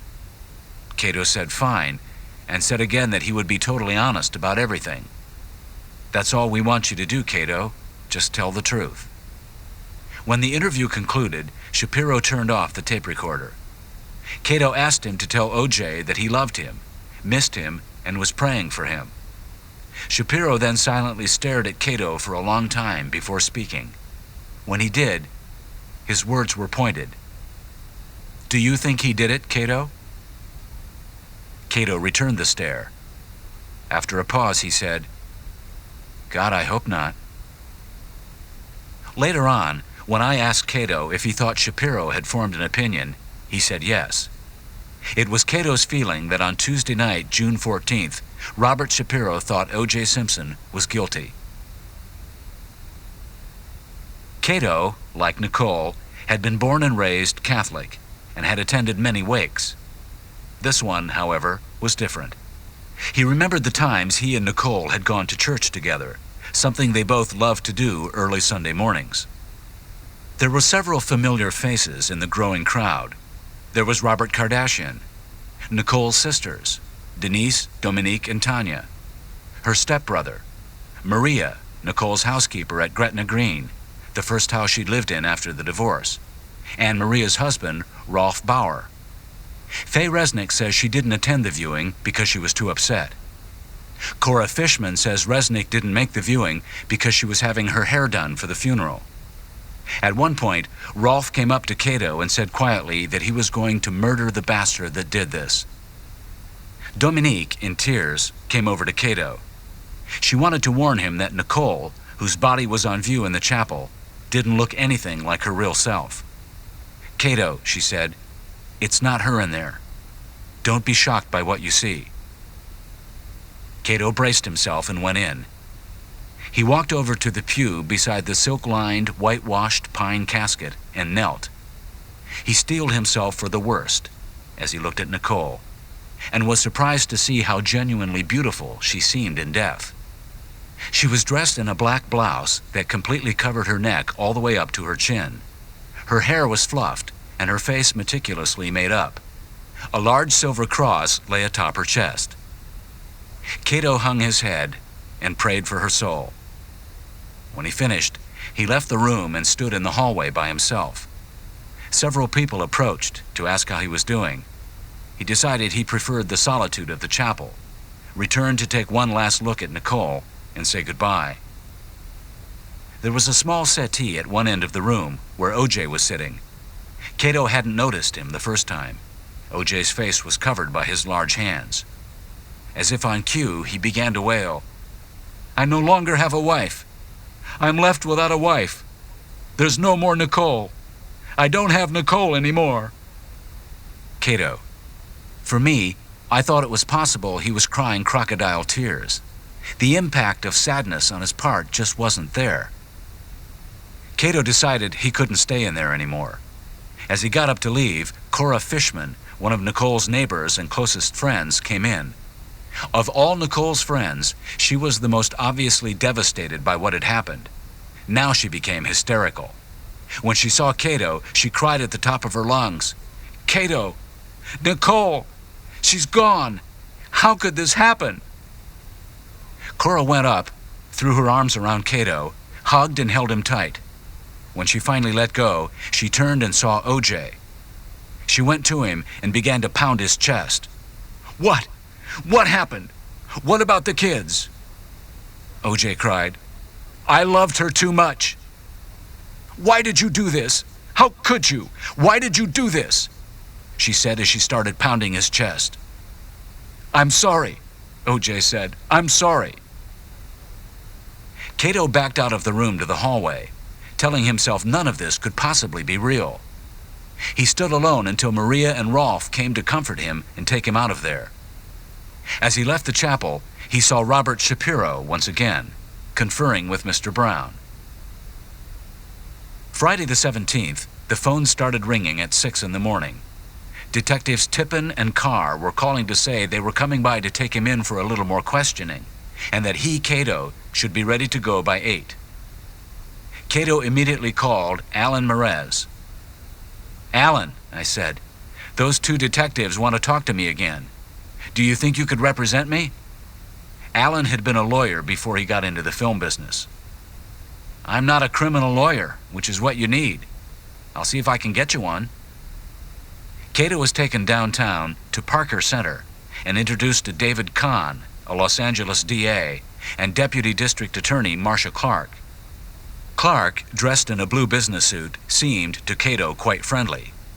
Too friendly, especially when she opened her eyes wide, put a big smile on her face, and said, "Hi, how you doing? Can I get you anything? We're going to have a great time." I knew right then and there she was going to be trouble, he said. She asked me to follow her. Once again, I was on the go. She took me to her office, which I couldn't help noticing had a large poster of Jim Morrison on one wall. When she saw me looking at it, she smiled and said, "You like Jim Morrison? So do I." She opened a drawer and took out a bag of buttered pretzels and offered me some. I shook my head no. She asked how I was. I said, "A little nervous," and then she began. "Are you a friend of O.J. Simpson's?" "Yes." "A friend of Nicole's as well?" "Yes." "Now," she said, "let me ask you some questions. You live in O.J.'s guest house, right?" "Yes." "A nice guest house?" "Very nice." "You have a bed?" "Sure." "By a back wall, right?" Kato felt he was being treated like a preschooler and wasn't going for it. "Would you mind if I waited for my lawyer?" That's when Clark's demeanor took a sudden, radical shift. Her smile disappeared. Her eyes grew harder. "What are you hiding, Mr. Kaelin?" Carr chimed in. "Yeah, Kato, what are you hiding? Come on, you can trust us." "Geez, you guys are trying to trick me. I want to wait for my lawyer." "What are you hiding?" Marcia Clark said, louder this time. "I've got nothing to hide. I'll talk to you. I'll tell you everything I know. I just want to wait for my lawyer." "Fine," Marcia Clark said, and continued. She went through the now familiar set of questions, beginning with the drive to McDonald's. Whether or not Kato noticed a cut on O.J.'s finger. No. Why O.J. took the route he did. Didn't know. And then suddenly she opened a new line of questioning.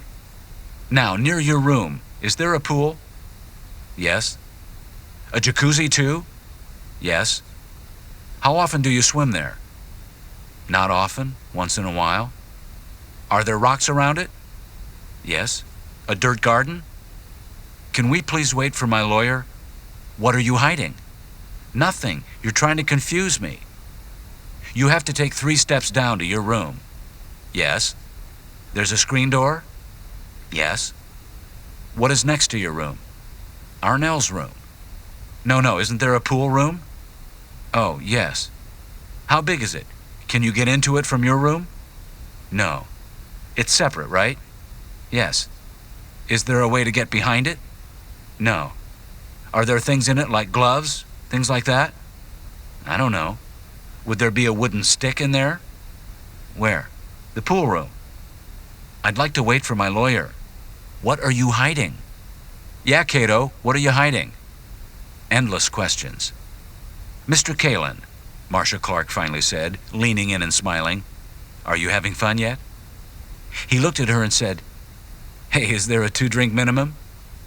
With that, the tension broke, and everyone started, of all things, to laugh. Just then, a small, bald, bearded man Kato described as looking like the character actor and playwright Wallace Shawn entered the room. He was accompanied by Alan Merez. Kato was never so happy to see anybody in his life. "Alan," he said, "I can't believe you found me." The other fellow began to speak. "My name is Bill Janego, and I'll be representing Mr. Kaelin." Alan had somehow come through. "My client will remain silent, and I'll answer any further questions for him." Marcia Clark looked at her watch. "It's 5 to 1. You can have 3 minutes with your client before we take him to the grand jury. He's scheduled to appear at 1 o'clock. Once they were alone, Janego turned to Kato and said calmly, "We're going to go down to the grand jury and ask for an intervention. That's a postponement. Trust me on this." Kato looked at the fellow. Trust him? He'd never set eyes on him before in his life. He knew him for a total of 1 minute. Clark knocked on the door and announced that it was time. As they all walked to the grand jury room, she and Janego continued to be at each other's throats, arguing over whether or not Kato was actually going to get on the stand and testify. Kato was put into another holding room, adjacent to the grand jury. Janago made one final attempt to reason with Clark. "Look," he said, "this is ridiculous. My client and I haven't had any time together. I haven't read the case. I don't know what the police know. I haven't even had a chance to look at their reports." "Fine," Clark said, and turned to Kato. "You're going to testify. That's it." She then turned back to Janago and added, "If you try to stop him, I'll have you arrested for obstruction of justice." In response, Janago tore a piece of paper from a pad and wrote down all that he wanted Kato to say on the stand. It read, "On the advice of my attorney, I must respectfully decline to answer and assert my right to remain silent." No one had known during the hearing that the infamous Bronco chase was in full progress and being televised live across the nation and around the world. O.J. Simpson was no longer a mere suspect or one more fugitive trying to slip into obscurity to escape the long arm of the law. He was now the most famous fugitive on the planet. Kato and Janago walked out of the courtroom and into a scene out of a 30s movie. They were spared the waiting crush of reporters only because they were all busy rushing down the hall shouting into their cellular phones that O.J. was on the loose. Kato arrived back at Alan's house a little after 3 and watched the rest of the Bronco chase on TV. There was a Knicks playoff game scheduled for that evening to be broadcast from the East Coast, which Kato had originally planned to spend the evening watching. Now, as the chase dragged into the darkness of night, the game was reduced to one corner of the screen with no sound. The rest of that station and all the channels were filled with live coverage of what was rapidly becoming known everywhere as the crime of the century. On June 20th, shortly after 8 o'clock, about a half hour before his scheduled testimony, David Kahn and Marcia Clark escorted Kato to a private room. They now appeared genuinely friendly and polite to both him and Janago. Under oath, Kato was examined by Clark, who led him through a series of questions regarding his relationship with Nicole, how they'd met, when he moved into her house, how long he'd lived there, when he moved to OJ's. She then focused on the events of Sunday, June 12th. It was a long and difficult examination. It lasted more than 2 hours, and at its completion, Kato was dismissed. It didn't take very long for the press to identify Kato as the mysterious secret witness. That same day, his face was, for the first time, plastered across the front page of every newspaper in the country. All the TV stations, which continued to cover the story on an around-the-clock basis, began to make inquiries about Kato's identity and his connection to the case. Kato began to worry that OJ's people would somehow come to believe all this meant he was conspiring against the Jews. Kato also wondered what the Brown family must be making of all that had taken place, especially this past weekend, and Ron Goldman's family as well. Photographers and reporters followed Kato wherever he went. Celebrities invited him to private parties. He began to glimpse firsthand that seemingly invisible Hollywood society of the rich and famous that coexists alongside the rest of the populace. Now, suddenly, after nearly 15 years, through the most bizarre and unfortunate set of circumstances, Kato Kaelin had finally found himself in the spotlight. His picture made the cover of People magazine twice. He was named as one of the most interesting people of the year by Time and Newsweek. He hosted the Talk Soup cable TV show. Not long after, he sold an exclusive interview to one of the TV tabloids for $50,000, while O.J. Simpson, the man who had made Kato famous, sat alone in a jail cell awaiting trial for the murder of Nicole Simpson and Ron Goldman. Who is Brian Kato Kaelin? How did he come to live with both the victim and the alleged murderer of the so-called crime of the century? What makes him such a fascinating, if not compelling, figure in the case? Is he a joke? The ultimate Hollywood boy toy? A prime example of how to get by on fading good looks and no rent? Or is he something else? A cold, calculating opportunist, willing to drive his car over the bones of the dead in order to enter the temple of fame and fortune. He was born 36 years ago, March 9th, 1959, in Milwaukee, Wisconsin, the next to youngest of 6 children. He has 3 brothers, John, Mark, and Bob, and 2 sisters, Gail and Mary. A 4th brother died at birth in 1967. He first got the nickname Kato from the TV series The Green Hornet, which all the brothers watched as children. Kato was the Green Hornet's expert karate sidekick. For a while, all the boys in the family were called Kato. Their parents were forever saying, "You Katos, stop fighting." The nickname stuck to Brian in high school when he pitched for the baseball team. After that, no one who knew him ever called him Brian again. His father was, by all accounts, a very warm and humorous man. He passed away in 1990 at the age of 65 from a heart attack. He was a diabetic, and eventually his love of the good life, eating the wrong foods, and maybe having a little too much to drink at the end of the day, finally caught up with him.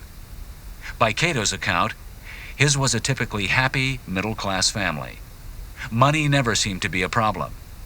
The Kaelins lived in a comfortable home in Glendale, right outside of Milwaukee. Kato remembers laughing an awful lot as a child. He claims to have been blessed with a set of parents who had great senses of humor and got a big charge out of having a house full of happy kids. Kato attended Our Lady of Good Hope parochial school. He was always the class clown. Because of his ability to make everyone laugh, including the nuns, he was able to get away with a lot more than most kids. He stayed at Our Lady of Good Hope for 8 years, until he entered Nicolette, one of the more affluent public high schools in Glendale. By now, it was clear to Kato that he enjoyed having an audience.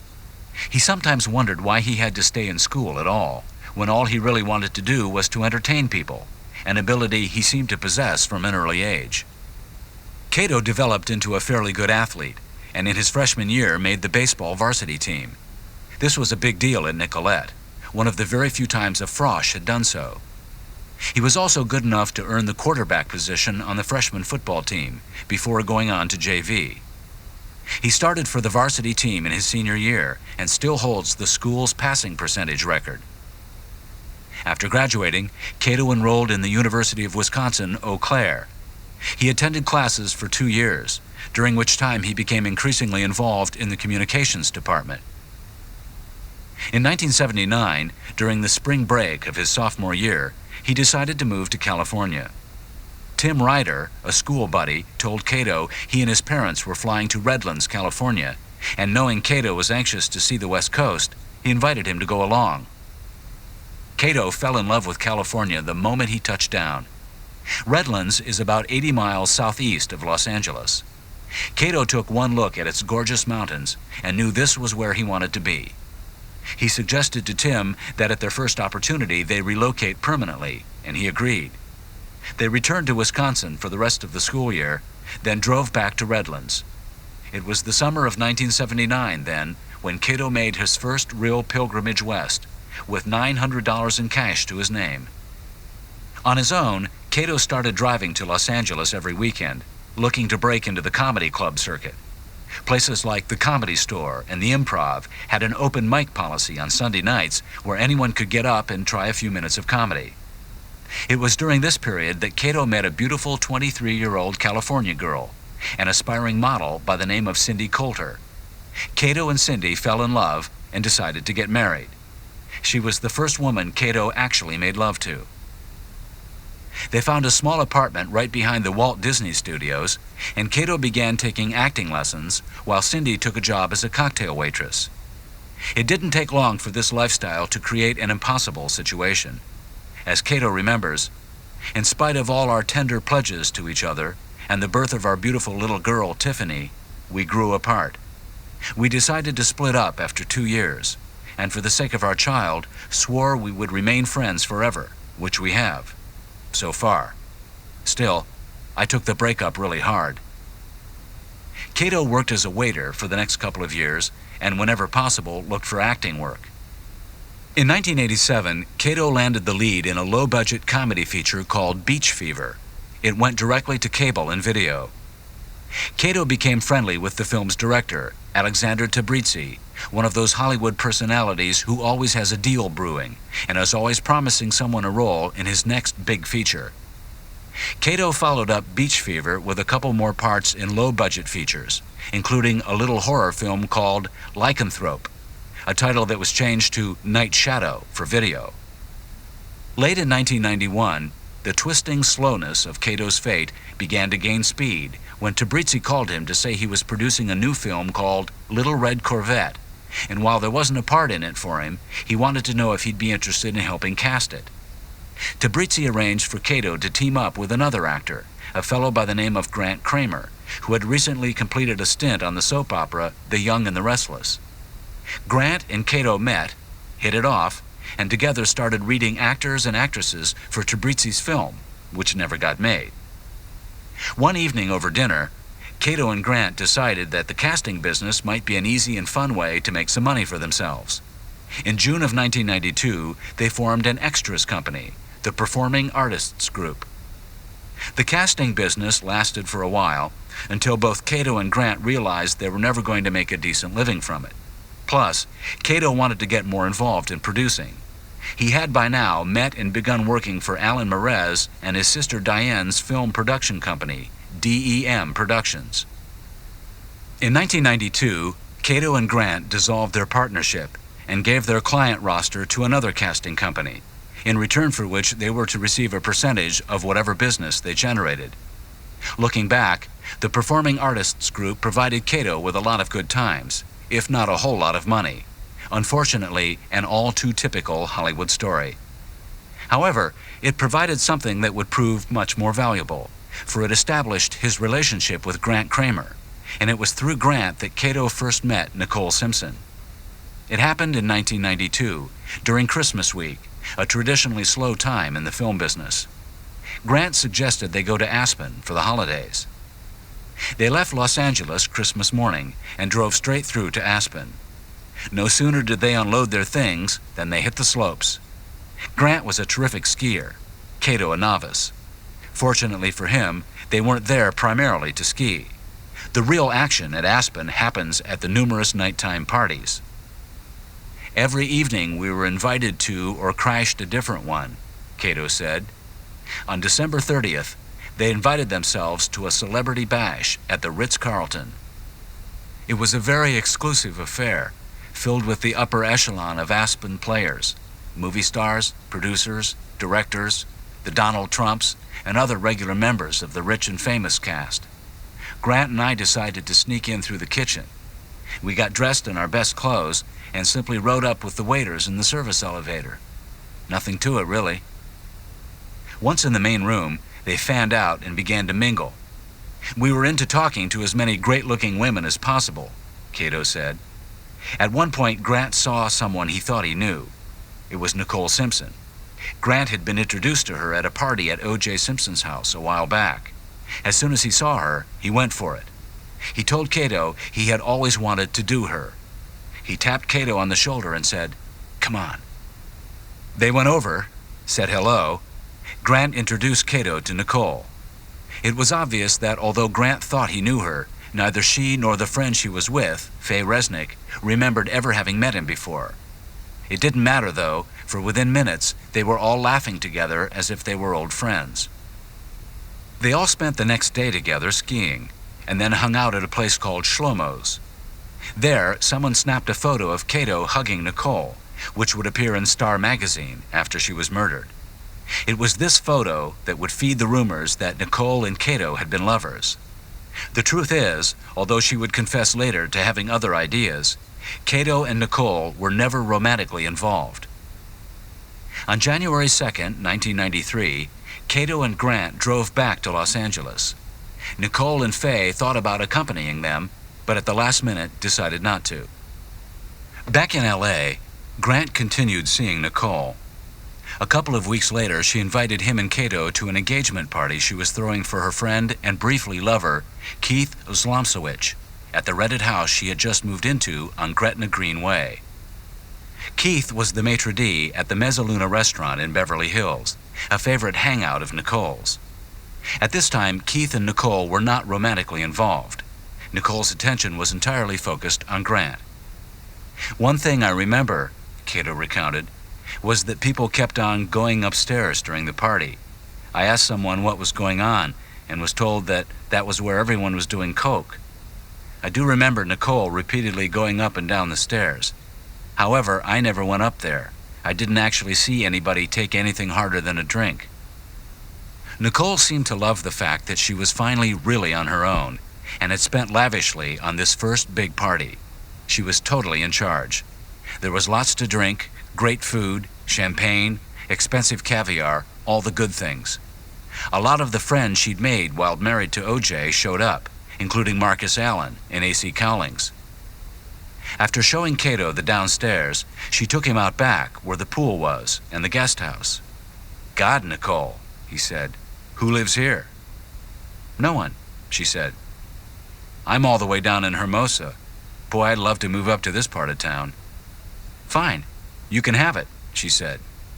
Just like that. She made up her mind right then and there, which of course Kato appreciated but didn't quite understand. After all, they hardly knew each other. Kato, believing this was, in his words, a great opportunity, at first couldn't believe she was serious, and told her so. She assured him she was. She insisted they take a closer look at the guest house. They walked in, and he could see the place was already completely furnished. "You'll have to move all this stuff yourself if you don't want it," she said. "No problem," he said. "What are you asking?" "Nothing. Don't worry about the rent," she said. "We'll work something out." "I mean it. I really want to move here." "Okay." Kato spent that night at Nicole's house, as did Grant, who claimed to have finally made love to Nicole.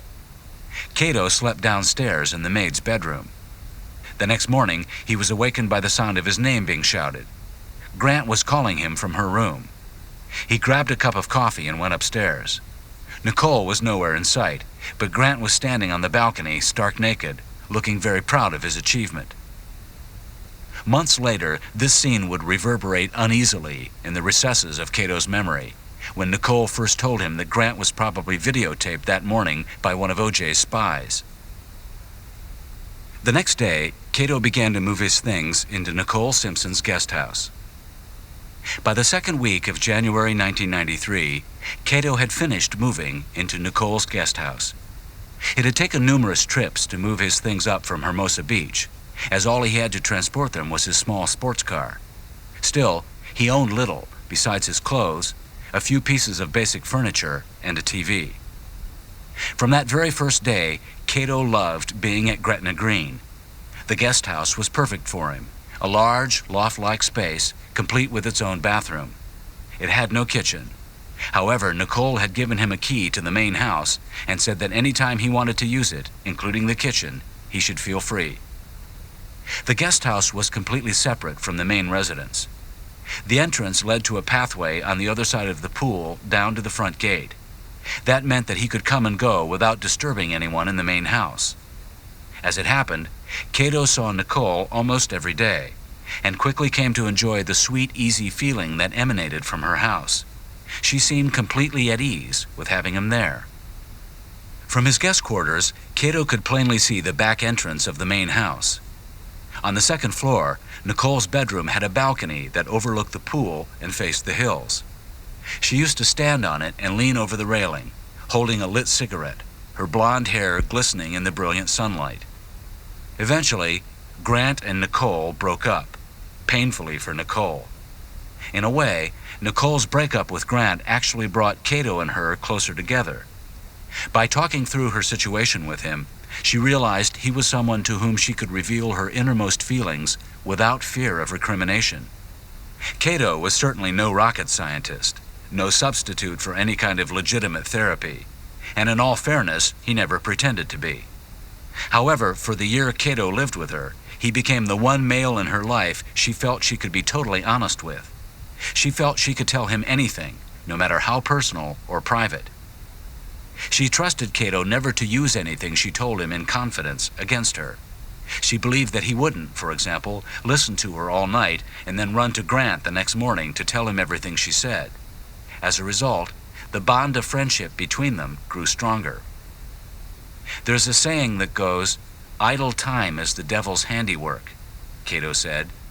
That pretty much sums up my impression of how Nicole lived on a day-to-day basis. She seemed to have too much time on her hands and not enough to do. Kato noticed that no matter how late she'd been up the night before partying, she'd always be up the next morning in time to make the kids breakfast and take them to school. When she returned, she'd spend the rest of the morning sitting in the sun by the pool, her eyes protected by dark Ray-Bans. She liked wearing a black tank top that showed off her excellent muscle tone, even more remarkable because she almost never worked out, and enjoy a cup of hot, fresh coffee. Occasionally, on warm, sunny days, Nicole liked to lay out topless, wearing only a thong on her lower body while she soaked up the sun. She had recently gotten breast implants and was proud and eager to show them off to me if I cared to check them out. Nicole remained ambivalent about O.J. The longer Kato lived at Gretna Green, the more he began to pick up on the complexity of Nicole's ongoing relationship with O.J. One day she would wake up all bright and happy and tell Kato she was falling in love again with O.J., only to change her mood and mind completely the next, saying she never wanted to see her ex-husband again. On evenings Nicole wanted to go out, if he were going to be home, Kato would often volunteer to watch Justin and Sydney. She pretty much trusted him about everything and was quite casual about his presence in the house. She thought nothing of leaving piles of cash around or letting Kato have the security code. And of course, she had no problem trusting the safety of the kids to him. So much so that for the first 2 months, she didn't charge any rent. The deal between them was quite informal, nothing in writing. If Kato did enough babysitting and handiwork around the house, Nicole considered it sufficient compensation. At first, the arrangement seemed perfect, especially to Kato. Here he was, living rent-free, with Nicole throwing a lot of expensive parties, introducing him to a whole new world. As far as he could tell, she was happy, well off, out for a good time. As it turned out, she was none of those things. By the 3rd month, the arrangement had broken down, primarily because Nicole, who loved to spend money, simply began to run out of it and needed to earn income from the guest house to help cover her expenses. Moreover, Kato didn't like feeling obligated to staying home at night, especially on the weekends. After some friendly negotiating, it was agreed that Kato would pay $500 a month as a base rent, with any babysitting time to be deducted from that figure. As the year passed, Kato became an increasingly important figure in Nicole's life. She'd often knock on his guest house bedroom door when she'd come in from a night out, no matter how late the hour, to find out if he was asleep. If he wasn't, or she could wake him, she'd insist he come over to her place to talk. Kato never refused her, no matter how tired he was. He'd splash some cold water on his face, throw some clothes on, and join her. Other times, she'd be lying in bed, unable to sleep, and would go have a cigarette on the balcony. If she saw the light on in the guest house, she'd figure Kato was awake and call out his name. If he popped his head out, she'd ask him what he was up to. From the tone in her voice, he could usually tell if she wanted him to come over. She'd always begin by apologizing in case she was interrupting me, he recalled. Then she'd ask me what I was up to, and we'd often end up talking till dawn. We'd talk about everything that was going on in both our lives. It was during these sessions that Nicole confided all her hopes, fears, and desires. She often talked to me about how different her life was when she was married to O.J., how she had never cheated on him, not even once, had never thought about it, never dared to. She said when they first got married, she was totally in love with him and felt completely committed. She told me she had met him when she was only 17 years old, and now as she looked back at the age of 34, realized how much she had missed, especially the kind of things single women do in their late teens and 20s. She'd never really dated anyone but O.J. She didn't go to college. She never had a job. She had no career. She didn't travel with a group of girlfriends to see the world.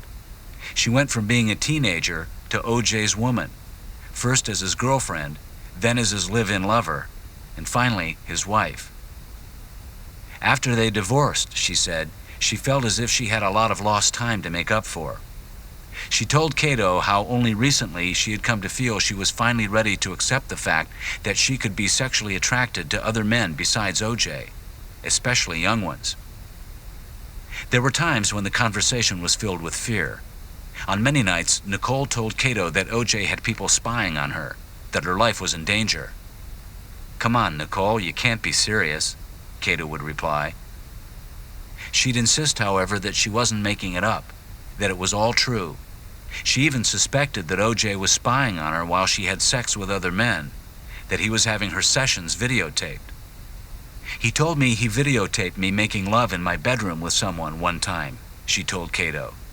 She used to warn him that his phone was tapped, that he was probably being videotaped as well, that he was taking a chance, that his own life was in danger just by virtue of having moved into the guest house.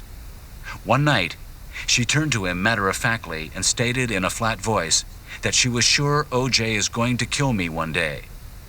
She told Kato that O.J. had guns everywhere in his house. You don't know him, Kato.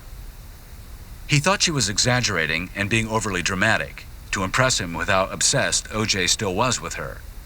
Kato tried to laugh it off, but as she continued, he began to realize she wasn't kidding, that she wasn't playing games. If no one else was going to, it became clear to Kato that Nicole was taking herself and the precarious state of her relations with O.J. very seriously. If he even saw us driving around together, which they occasionally did in the Ferrari O.J. had bought Nicole, he'd really be pissed. I can't believe the power he has over people, she told Kato. Because he's a celebrity, because he's O.J. Simpson, no one's going to touch him. O.J. Simpson can get away with murder. She told Kato about how life with O.J. wasn't as glamorous as he might think. She said he had a violent temper and often took out his frustrations on her. She told him O.J. was one of the most physically powerful men she'd ever met. You don't know how strong he is, she told Kato, who had no trouble believing that the first time he shook the Juice's hand. You really have to see him in action to understand what I'm talking about, she said. She told Kato about one time when she was sitting at a bar and a guy tried to pick her up. Nicole said he was pretty big and mean-looking, but that O.J. came over, literally raised him off the floor by his lapels, and hurled him across the room. She told him about the many unreported times he'd beaten her up, and how, when she was pregnant with Sydney, he'd tell her she was too fat. One time, he'd picked up a woman, snuck her into the Rockingham estate, brought her into one of the guest houses, and made love to her. Nicole caught him in the act, and his reaction was, "Hey, no big deal." She said he was constantly trying to prove how much of a man he was. To that end, he often made love to her several times a day. Our relationship was based purely on sex, she'd say, and admitted that in the beginning it had been one of their strongest bonds. She admitted she was as much a sex maniac as he was. The end of the football season affected Nicole in more ways than one. Kato noticed that in March, Marcus Allen began coming over to the house to visit her quite often. O.J. had been Marcus's mentor, big brother, and best friend. According to Nicole, he had practically brought Marcus up and had gotten him into and guided him through USC and pro football. Marcus worshipped O.J. and everything about him, including, as Kato soon discovered, Nicole. It probably didn't help matters any that O.J. had bragged to Marcus about what a great sexual partner she was. Nicole and Marcus often went out during the day to have some innocent fun. One time he came by, asked Nicole if she felt like doing something, and she suggested they all go shoot some pool down at the Gotham Hall in the Santa Monica 3rd Street Promenade. Kato was home at the time, and Nicole invited him and a friend of his, Kelly, who happened to have dropped by, to come along. They all went to the pool hall and were shooting racks, relaxing, and knocking back a few tequilas. Marcus, who doesn't drink, kept pouring his shots into Nicole's glass when she wasn't looking. It didn't take very long for her to develop a bit of a buzz. She began hanging on to Marcus, then on to Kato, and after a while it was hard to tell who was with whom. At one point, Nicole suggested they all go back to the house. Once there, she went into the kitchen to prepare some refreshments and asked Kato to give her a hand. In the kitchen, she turned and said to Kato, "I have to tell you something, and I don't know how to say it." He couldn't imagine what was on her mind. Had his rent check bounced? Then he flashed on the possibility that she was going to confess how she'd fallen in love with Marcus and wanted some advice. "I don't know how to tell you this," she repeated, "but I'm falling in love with you." Kato felt the blood drain from his face. He couldn't believe what he was hearing. "No, you're not," he said. "Yes, I am," she insisted. "I've had dreams about you." He remembered now how sometimes in the mornings he'd met Nicole in her kitchen for coffee, and she'd say, "Whoa, you don't want to be around me today. I had a dream about you, and you don't want to know what it was." "Come on," he'd say, thinking she was teasing him. "Were we doing things? Was I good?" He remembered how she'd laugh, and that would be it. Now, though, she wasn't laughing. "No, hey, listen, Nicole, I love you too, as a friend, but we could never be romantically involved. I couldn't do it." He meant it. He insisted he wasn't sexually attracted to her, and was canny enough to know it could never work any other way between them than the way it was now. "But Kato," she went on, "it's perfect. The kids love you." "Nicole," he said, groping for excuses, "I'm not a wealthy guy. I live in the guest house, remember? I'm the guy who was late with his rent." "You're going to be very famous one day soon, Kato," she replied. "I can feel it." "Yeah, and I'll be able to afford to move into a larger guest house." He was trying to keep things light by cracking jokes, but he was thrown. He began to think about how protective Nicole had always seemed. It then occurred to him that he might actually have to move out because of this. Nicole sensed his unease. "I know you're uncomfortable about what I've said," she told him, "but I had to say it." With that, she smiled and went back into the living room. Kato sensed the morning after Nicole's confession of love was going to be a difficult one. In fact, the next several mornings were filled with awkwardness. She would see him and act with an extreme politeness they both knew was defensive and artificial. Finally, 3 or 4 days later, she asked if they could talk. Kato said sure, and they went to her living room. They sat down on the sofa, and Nicole told him she was sorry about what she'd said and hoped it hadn't damaged their friendship.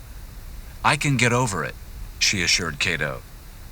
He was so relieved that he put an arm around her shoulder and said, "Nicole, I hope you know I would do anything for you." She told him she was beginning to think that sometimes maybe she drank a little too much, and when she did, lost a bit of her self-control. That, she was certain, was what the other day had really been all about. She knew it was a sign of weakness on her part, and one of the ways people used to take advantage of her. She was right about that. Kato had seen it happen many times. Besides Marcus Allen, there was the Faye Resnick situation. It seemed to Kato that Faye was forever using Nicole for one thing or another, and afterward Nicole would complain to him that she knew what Faye was up to, but hadn't known what to do about it.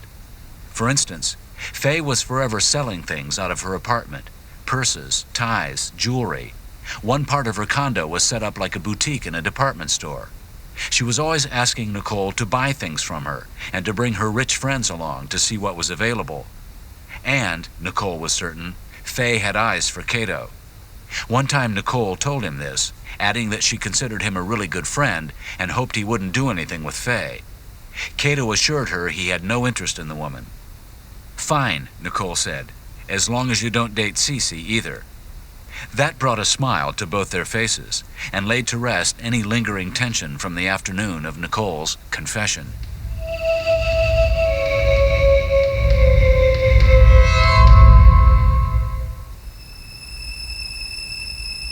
Early in the evening of October 25th, 1993, Kato was coming home from working out at his health club when, as he drove down Gretna Green, he happened to notice OJ's Bronco parked at a weird angle, blocking the driveway. Its flashers were still on. He figured OJ must have hurriedly dropped by to pick something up. As Kato pulled up and walked toward the guest house, he suddenly heard loud screaming coming from the backyard. He looked toward the house and saw the French doors to the den wide open. Just then, OJ, in shirt, shorts, and sandals, turned and saw Kato walk by, looked at him for a second, turned, and continued to yell, pacing back and forth in the kitchen, where Nicole, in jeans and tank top, was on the phone, frantically trying to get the police to send help. "What are you doing to me? What are you doing? You make me take all my pictures of Paula down, and you still got some guy in the den." OJ also railed about stories in the National Enquirer. "You can't believe all those goddamn papers. Those tabloids always have stories about me." At first, Kato decided to stay out of it and went into the guest house. Before he closed the door, however, he took another look to make sure Nicole was all right and realized that OJ was still in a rage. OJ's yelling became louder as he moved closer to her. Kato decided he had to do something after all. He came back out and started walking toward the kitchen. He wanted OJ to notice him, hoping to shift his focus away from Nicole. Sure enough, as soon as OJ saw Kato coming, he turned and continued his harangue, shouting as if he were trying somehow to convince Kato that he, OJ, was really the wronged party in all of this. How can she blow some guy while my children are upstairs? What kind of woman is this? What's going on? What are you talking about, OJ? Are you okay, man? They print these articles about me and some woman in the Enquirer. It's a lie. Those tabloids are always saying things about me that are lies. Lies. How can you believe them? Kato had no idea what he was talking about. He noticed that OJ was standing just to the right of a door which led directly to a guest bedroom, and that it was closed. Kato thought to himself, my God, there must be a guy in that room. OJ's caught Nicole with another man. Just then, as if he was able to read Kato's mind, OJ turned and reached for the door. It was locked, and Kato flashed on how if there was someone in there, it wasn't going to be pretty. By now, OJ's face was sweaty, his eyes bulging with fury. A vein was popping in his temple. Kato then noticed for the first time that the French doors had been smashed, and realized OJ had busted his way into Nicole's house. During all of this, Nicole remained on the phone, desperately trying to get the 911 operator to send help. Kato! OJ finally cried, as if his anger was finally beginning to subside. The police arrived a short time later. The first thing they wanted to know was if anybody was hurt. The second was who Kato was. What's your story? One of them said to him in a not totally friendly manner. It's just Kato, OJ said. He lives in the guest house. He's cool. Nicole told Kato that what he'd seen that evening wasn't the first example of OJ's violent anger, and that she was tired of it all. One night, she said, they'd had a huge fight in front of her sister Denise, which quickly became physical. At one point, OJ actually picked up Nicole and threw her out of the house. She'd landed on her butt and elbows and was sore for days. The thing about these fights was that they were always the same, she said, violent and embarrassing. Afterward, OJ would become extremely contrite and would buy something incredibly expensive by way of an apology. This time, she vowed to Kato, she wasn't going to accept any gifts. She wasn't going to forgive him. I could be happy with someone else, she said. I don't need O.J. Simpson. A little while later, as she sipped a hot cup of coffee, she said she wished she had someone real in her life. Kato asked Nicole what had happened to provoke O.J. into the kind of rage I'd never experienced before. Absolutely nothing, she said. O.J.'s just, we're fighting again. A while later, Kato returned to his guest house, and had no sooner stepped inside than he got a phone call from an upset O.J. who wanted him to come over for a while and talk. O.J., Kato said, I don't know, let me call you back. He hung up and returned to the main house to check on Nicole. She seemed calmer now. Kato told her about O.J.'s phone call, and she freaked out. If you go over there, she cried, I'll hate you. Don't you dare go over there. Kato was surprised. Although he should have expected that reaction, he hadn't. Okay, he said, but he really sounded upset on the phone. Kato, she said on the edge of tears, he's trying to manipulate you. Don't you see? I don't want you going over there. Okay, he said, I won't. Should I call him back? If you have to, Nicole said quietly.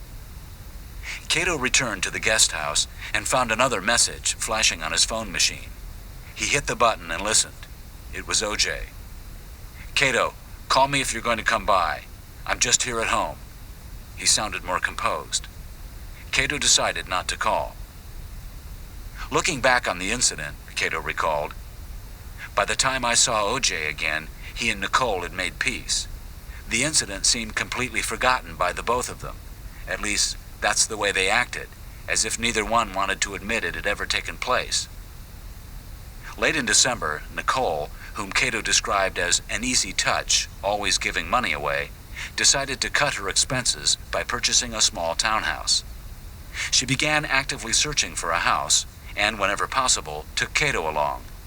The first thing the kids would ask when they all looked at someplace new was, "Which room is Kato's?" When Nicole thought she'd found the perfect spot, once again she decided to express her feelings to Kato indirectly.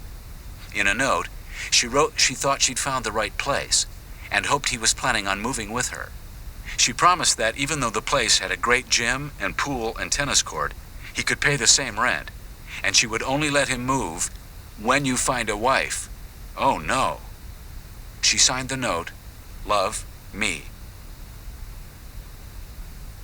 From the trial testimony of Brian Kato Kaelin, California versus O.J. Simpson, March 21st, 1995.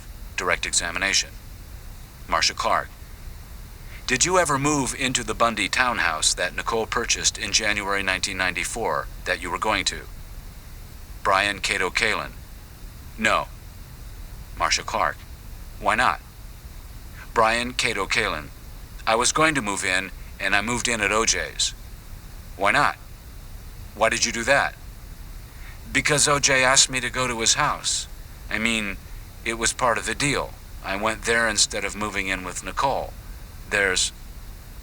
What did the defendant say to you about moving into his house instead of Nicole's condominium or townhouse? I mean, we talked about it, and it was sort of like the right thing to do, not to be in the same house, that I should probably not go there, and OJ offered me his place. It was free, and he said you can stay as long as you want, and when it was time for you to go, he'd let me know. Did he indicate to you with respect to what he thought of the fact that you'd be living in the same house with Nicole? Didn't like it, but it probably wouldn't be right. And why wouldn't it be right? I don't know the answer. Kato maintains he had every intention of moving with Nicole and the kids to Bundy. It didn't happen, however, and his explanation to me differs from what he told the court, particularly as to OJ's motivations. The day before Nicole was to take physical possession of the townhouse, Kato found himself wondering if this move was something he really wanted to do. The Bundy place was great. He could have his own room, complete with a separate side entrance. But he'd begun to think about how maybe it was time to move on. The babysitting thing was starting to get a little old, and a smaller house would undoubtedly provide less privacy, less freedom. Still, up until the very last minute, he had agreed to move with Nicole and the kids, at least for a little while. He was packing his things in the guest house when he got a call from Nicole. She had just spoken to OJ and said that Kato was going to receive a call as well. She didn't say what the call was to be about. A few minutes later, the phone rang again, and it was indeed OJ. "Listen, man," he said to Kato, "you're planning to move in with Nicole and the kids and all that, and I just want you to know how I feel about it."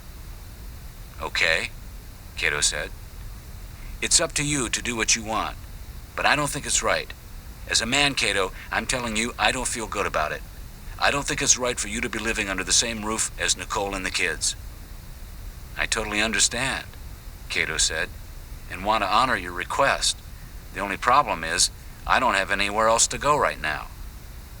He asked OJ if it would be okay if he stayed with Nicole until he could find a place of his own. "Kato," OJ said, "you can move in with me, and you can stay as long as you want." "Come on," Kato said, laughing at what he thought had to be a joke. "I'm not kidding," OJ said. "I have loads of room. You can have your own guest house. I'm serious." "Well, even if I wanted to, I could never afford to live at your place." "Hey man, I don't want your money. I don't need it.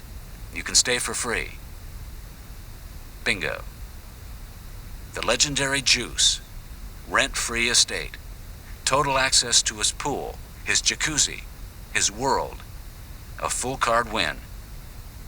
"Work things out with Nicole," OJ said. Kato thanked him and hung up the phone. He couldn't wait to tell Nicole the good news. He went back to her house, found her in the kitchen, and told her about the phone call. "Guess what?" he said. "OJ doesn't feel it's right for me to move in with you and the kids, and so he's offered to let me live in his guest house for free. Isn't that great?" Nicole looked at him with an expression he'd never seen before. "He's manipulating you, Kato. Don't you see what he's trying to do?" Kato claims he couldn't believe what he was hearing and couldn't understand what she was so upset about. Apparently, the idea of betrayal never entered his mind. Instead, he tried to explain to her how perfect this seemed to him, but Nicole didn't want to hear any of it. She became extremely upset and cut short the discussion. Kato went back to the guest house and started packing.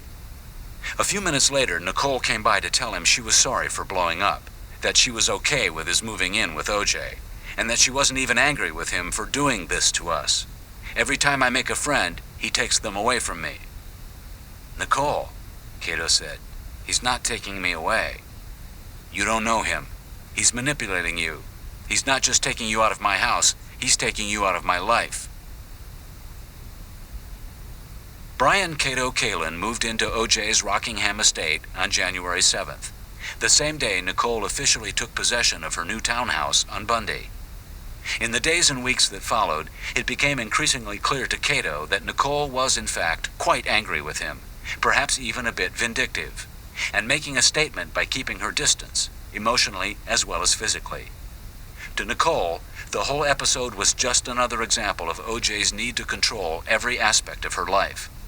At the time, it was Kato's feeling that she saw him as some kind of trophy she'd lost and OJ had won. "I had never wanted there to be any change in our relationship just because I'd stopped living in her house," he said. But she didn't see it that way. As a result, our friendship took a hit.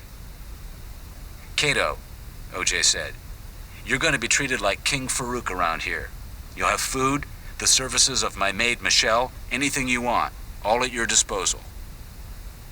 As Kato was soon to discover, OJ wasn't kidding. Everything he wanted was there for the asking, and sometimes he didn't even have to do that. For instance, there was always a lot of food in the house. Often at night, Michelle would bring the day's leftovers to Kato in his room and tell him he could eat as much as he wanted. As for his feelings about betraying Nicole, Kato said, "I loved them both and tried to interfere as little as possible in what was going on between them. If they were going to stay divorced, that was fine. I knew each of them would be able to move on and find new lives. If they were going to reconcile, that was great too. I thought they made a great couple when they weren't fighting, and it would probably be good for the children as well. However, I'm not a marriage counselor. All I can say is I honestly don't feel I was manipulated by OJ into moving to his house. There was, and I won't deny it, a palpable shift in the way Nicole related to me. On the rare occasions I found myself at the Bundy residence, usually to deliver a package or pick up the kids for OJ, I could feel the chill in the air. That was hard for me. I began to feel like a pawn between the two enclaves, some kind of bizarre go-between on the rough road between Rockingham Way and Bundy Drive.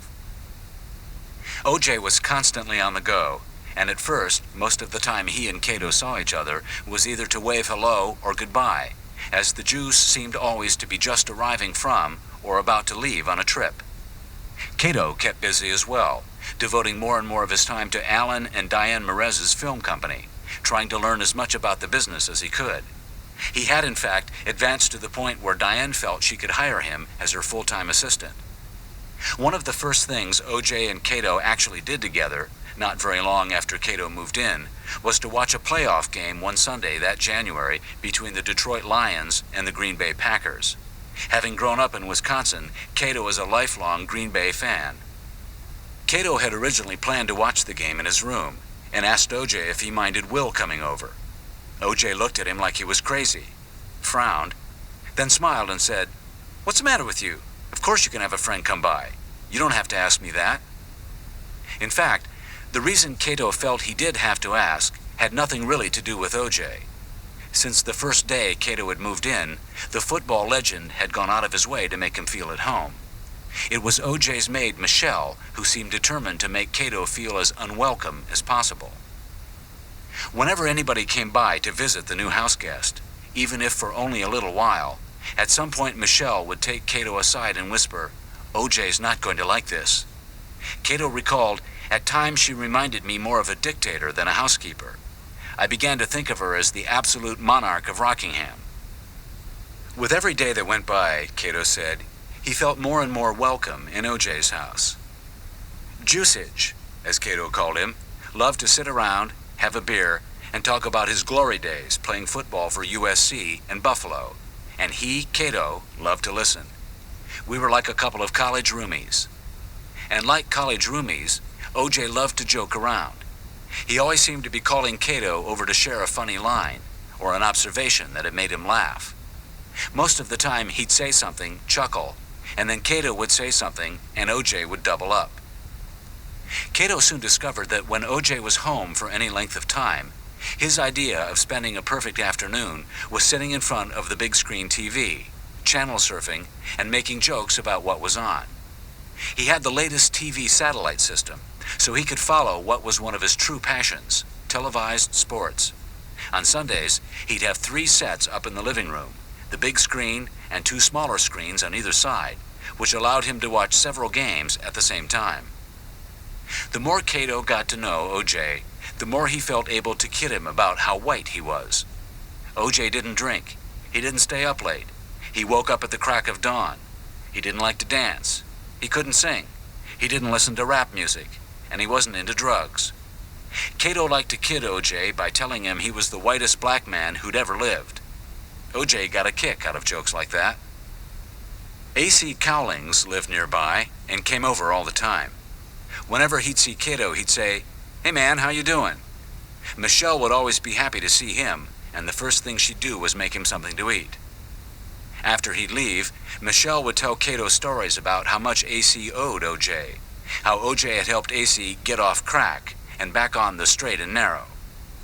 She said that there was a time when A.C. used to come over and hang around watching TV all day.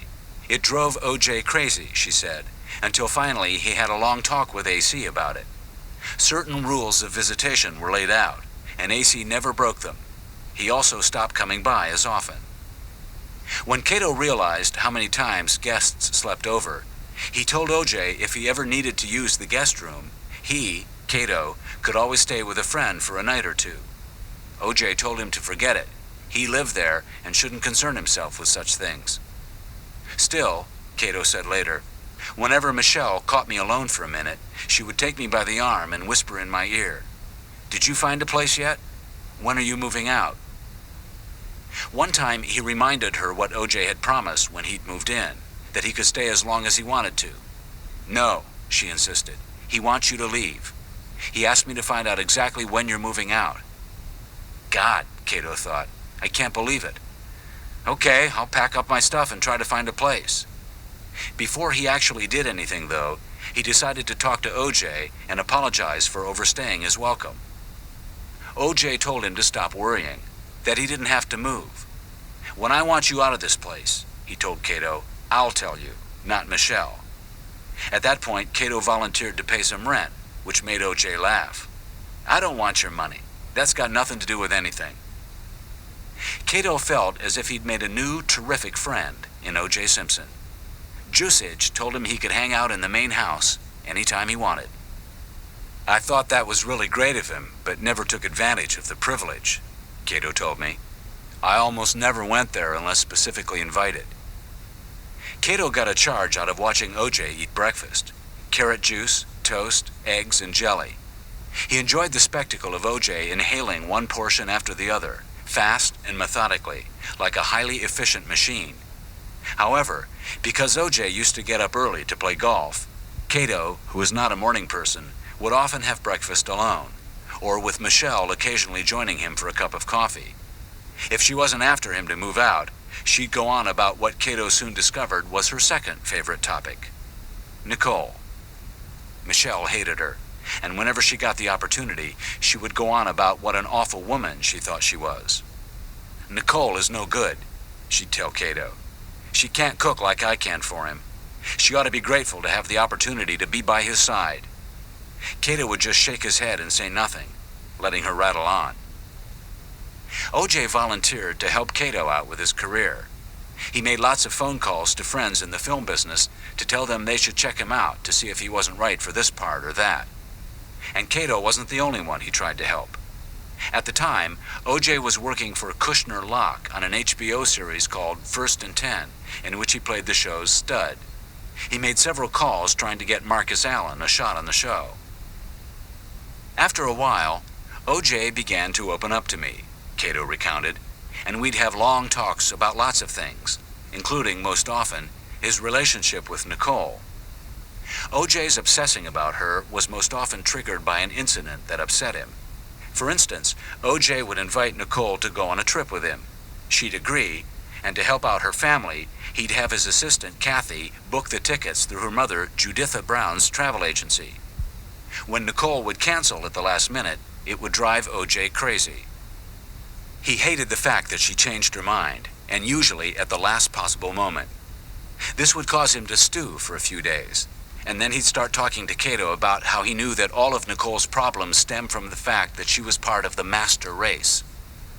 O.J. had a theory about why they had such trouble getting along. He said it was because of her heritage. "It's that German thing," he would say to Kato. "It's in her genes." O.J. would then shift to Nicole's drinking problem, how that was the cause of her many mood swings. Kato agreed that Nicole's mood could, and often did, shift from one extreme to another, sometimes on a daily basis. She could be extremely up one day and markedly sullen the next. All the time that Kato lived at Rockingham, O.J. seemed determined to win Nicole back, and was willing to try anything. He arranged for her to receive bouquets of flowers every week. Although he never enjoyed this type of thing, he would occasionally offer to take Nicole out for a night on the town. He did it, he told Kato, mainly to prove he wasn't too old to have a good time.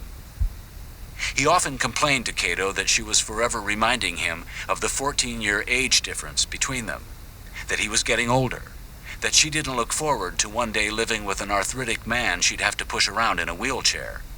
And she'd taunt him about his body by poking him in the stomach to point out the little pot he was developing. He liked to take Nicole out for dinner to a restaurant where they could spend a quiet evening, then return right home, while Nicole preferred to go clubbing and stay out all night. That would make him angry. "Doesn't she understand?" he would say to Kato. "I get up at 6 in the morning. I'll have a million things to take care of. By the end of the day, I'm exhausted. The last thing in the world I want to do is go out and party all night." The first time Kato saw Nicole after moving out of Gretna Green was about a month later, when he'd settled comfortably into Rockingham. Nicole had come over to spend the night with O.J. This wasn't that unusual an occurrence. Sometimes Kato would come home, decide to grab a bite to eat in the kitchen, and discover O.J. and Nicole and all the kids up in the bedroom watching TV, like the happiest, most together family that ever lived.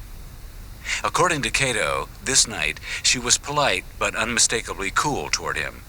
They talked a little, but really didn't say very much to each other. The next morning, at breakfast, O.J. told Kato what a great time he'd had with Nicole. Kato later said he remembered catching a glimpse of Nicole at that moment and seeing a hurt look cross her face as O.J. shared this private moment with his houseguest. It wasn't only that he had told me something intimate between the two of them, but I sensed a bit of jealousy on her part at how close O.J. and I had become. I wondered if maybe she had begun to redirect some of her anger at O.J. toward me. O.J. often went to Nicole's new place on Bundy to visit and would occasionally stay the night. There were several trips they were supposed to take together that winter and spring, which Nicole bowed out of at the last minute. Miami, New York, Cabo San Lucas. Sometimes he'd go by himself, and no one would have any idea where he was or for how long. He'd just be gone until he'd reappear. According to Kato, there were times I thought Nicole was purposely trying to drive him crazy. I couldn't understand why she would agree to go away with him if she had no intention of actually making the trip. The thought of being with her used to really bring him up, and the letdown when she told him she wasn't going would send him crashing. They'd fight. She'd warn him that she wasn't going to let him in her life again. Then they'd make up, and they'd be all lovey-dovey, until the next fight. The winter Kato lived at Rockingham, O.J.'s professional plate was full. He was involved in several major projects, including the pilot he was shooting, in which he was to play a Navy SEAL. O.J. was particularly excited about this series because for the first time in quite a while, he had the opportunity to play a dramatic action character rather than a stud or buffoon. As the winter progressed, O.J. talked to Kato with increasing frequency about his repeatedly frustrated attempts at reconciling with Nicole. In March, O.J. was invited to an Academy Award party at Roxbury, one of the most sought-after Hollywood invitations of the year. He invited Nicole, and she turned him down. The night of the party, he got dressed, got into his car, drove off, and returned a few minutes later, telling Kato he just didn't feel like going by himself. In April, O.J. and Nicole flew to Cabo. During the trip, O.J. became convinced they were going to be able to get back together for good. He went so far as to tell Nicole he would end his relationship with Paula. He was going to buy a beautiful piece of beachfront property and build a dream house for the whole family to live in and enjoy. He even had blueprints drawn up and showed them to Nicole. At first, she encouraged O.J. to go ahead and build the house. The next day, according to Kato, she changed her mind and told him to forget it. Originally, it was supposed to be just the two of them, but before they left, Faye Resnick was somehow invited. By the time they actually departed, the group had swelled to nearly a dozen, including kids. Still, O.J. and Nicole got along really well, until he had to leave early to shoot additional scenes for his Navy SEAL TV pilot. When she returned, Nicole told Kato she'd had a great time, but still wasn't sure things could work out. The morning after O.J. left, some new guy she'd seen on the beach had caught her fancy. And there was still the Kato problem. Nicole kept insisting he had to move out before she would move back in. However, before Kato even began to look for a place, the reconciliation fell apart. It broke down this time in May, when O.J. gave Nicole the platinum bracelet, the one he would eventually give to Paula. The next day, O.J. told Kato he didn't have to worry about moving anymore, because it was all over for good between Nicole and him. The day after that, they were back on. Kato didn't understand what was going on. The whole thing seemed like one long soap opera, full of melodramatic behavior with nothing ever really happening. His attitude was, if it was going to work between them, great. If not, also great, because then he and O.J. could go out and party. I tried to be supportive of O.J. no matter what, Kato insisted. Whatever had caused the latest split between Nicole and O.J., it seemed more serious than their previous breakups. Nicole was so angry that when O.J. would come by her place to pick up the kids, she'd leave everything outside her front door, including the kids. Later on, if they'd left anything behind, like a video game, she'd come by his house and leave it outside his front door. She didn't want any contact with him at all. As if things couldn't be any worse between O.J. and Nicole, in late May, there were rumors in the Rockingham air that Faye was leading Nicole down some very dark alleys. Faye, word had it, wanted to become sexually involved with Nicole. And from what I understood, Kato recalled, Nicole liked it, at least the excitement of the experiment. Whenever Nicole had an evening of lovemaking planned at the Gretna greenhouse, she would light candles in the living room and the bedroom. It was almost ritualistic, as if the candlelight held some mystical power to enhance the evening. A very close friend of Nicole's told Kato that Nicole wanted to try three-way sex, 2 women and a man, and she was looking for candidates, one of whom, but neither the first nor only man considered, was Ron Goldman. Nicole knew Ron from Mezzaluna. They belonged to the same health club, the gym on San Vicente. He had driven her car several times, and she had tried to help him out by making a few phone calls on his behalf to friends of hers in the film industry. One of the things that bothers me about the night of the murders is that police found lit candles throughout Nicole's townhouse, and that her body was discovered wearing the same black dress she'd worn to the recital. I don't know if Nicole was expecting Ron, Kato told me, or if she was expecting someone else, if she was holding auditions, or if he even had any idea about the so-called plan. I do know that on June 12th, Faye was in rehab, so no three-way at least not with her, not that night. However, those candles and the presence of Ron Goldman continue to haunt me. Sometime during the first week of June, O.J. and Kato were driving in the Bronco, returning home from one event or another. He and Nicole were supposed to have gone to a friend's wedding in Florida, but the trip was called off because of the current down state of their relationship. As a result, O.J.'s social calendar had a lot of openings. Earlier that week, O.J. told Kato about a sports extravaganza scheduled to take place at the Century Plaza Hotel in Los Angeles. During this conversation, he asked Kato what he was doing on July 4th. Kato said he had no plans, and O.J. asked if he'd be his guest at the event. Kato said he'd love to, and told him how much he appreciated his thinking of him. I remember he was in that zone he used to get into, Kato told me, where he'd become very quiet and stare off into space, deep in thought. I was always amazed he could actually drive that way without crashing into a brick wall. O.J. pulled up to his entrance gate on Ashford, and for a few seconds they sat there in silence. Finally, Kato said, "Juice, I'd love to be you." He turned to me and said, "Kato, you don't want to be me. You don't want to be me at all." That July 4th, neither Kato nor O.J. attended the sports show at Century City. Both would have an unbreakable prior commitment to appear at Simpson's preliminary hearing. By early June, Kato claims he was actively looking for a place to move. He says he was set up by June 1st in a place in San Vicente, when at the last minute, the person who'd promised him the apartment gave it to someone else.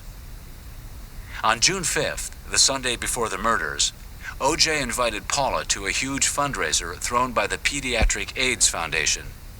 That weekend, Kato had his daughter Tiffany. He volunteered to babysit for all the kids while O.J. and Paula went to the party. That afternoon, Paula showed up in her new Bronco. O.J. suggested she take the kids out for new shoes. Tiffany and Kato went along. It was one of the few occasions when Kato actually spent any significant time with Paula. She bought the kids new outfits. They were gone a long time, and when they got back, O.J. rushed out of the house and told Paula to hurry or they'd be late. Kato said he'd see them later, and was about to take Tiffany to his room when O.J. said, "No, you're coming along, man. The kids too." Kato was stunned. He told O.J. he had nothing to wear and felt like a slob. O.J. told him not to worry, he looked great. A little while later, they all found themselves in O.J.'s Bronco, pulling into the famous Robert Taylor Ranch in Mandeville Canyon. The place was so big that when they parked, a van had to come and pick them up. The event was being hosted by Paul Michael Glazer and his AIDS-afflicted wife, Elizabeth. O.J. was running a celebrity booth, playing a carny barker. See how many pins you can knock down. At one point during the evening, Kato noticed a bit of tension flare up between Paula and O.J. over some girl at the party he'd once gone out with. O.J. didn't pay any attention to the woman, but it bothered Paula, and she decided to let him know it. O.J. took Kato aside to complain about Paula's attitude. He said he didn't want her interfering with his duties for the evening, which included mingling with people. He couldn't help it, he said, if he knew some of the women there. However, that wasn't the end of it. Penelope Ann Miller, an actress friend of Kato's, showed up with her boyfriend at the time, Gary, also a friend of Kato's.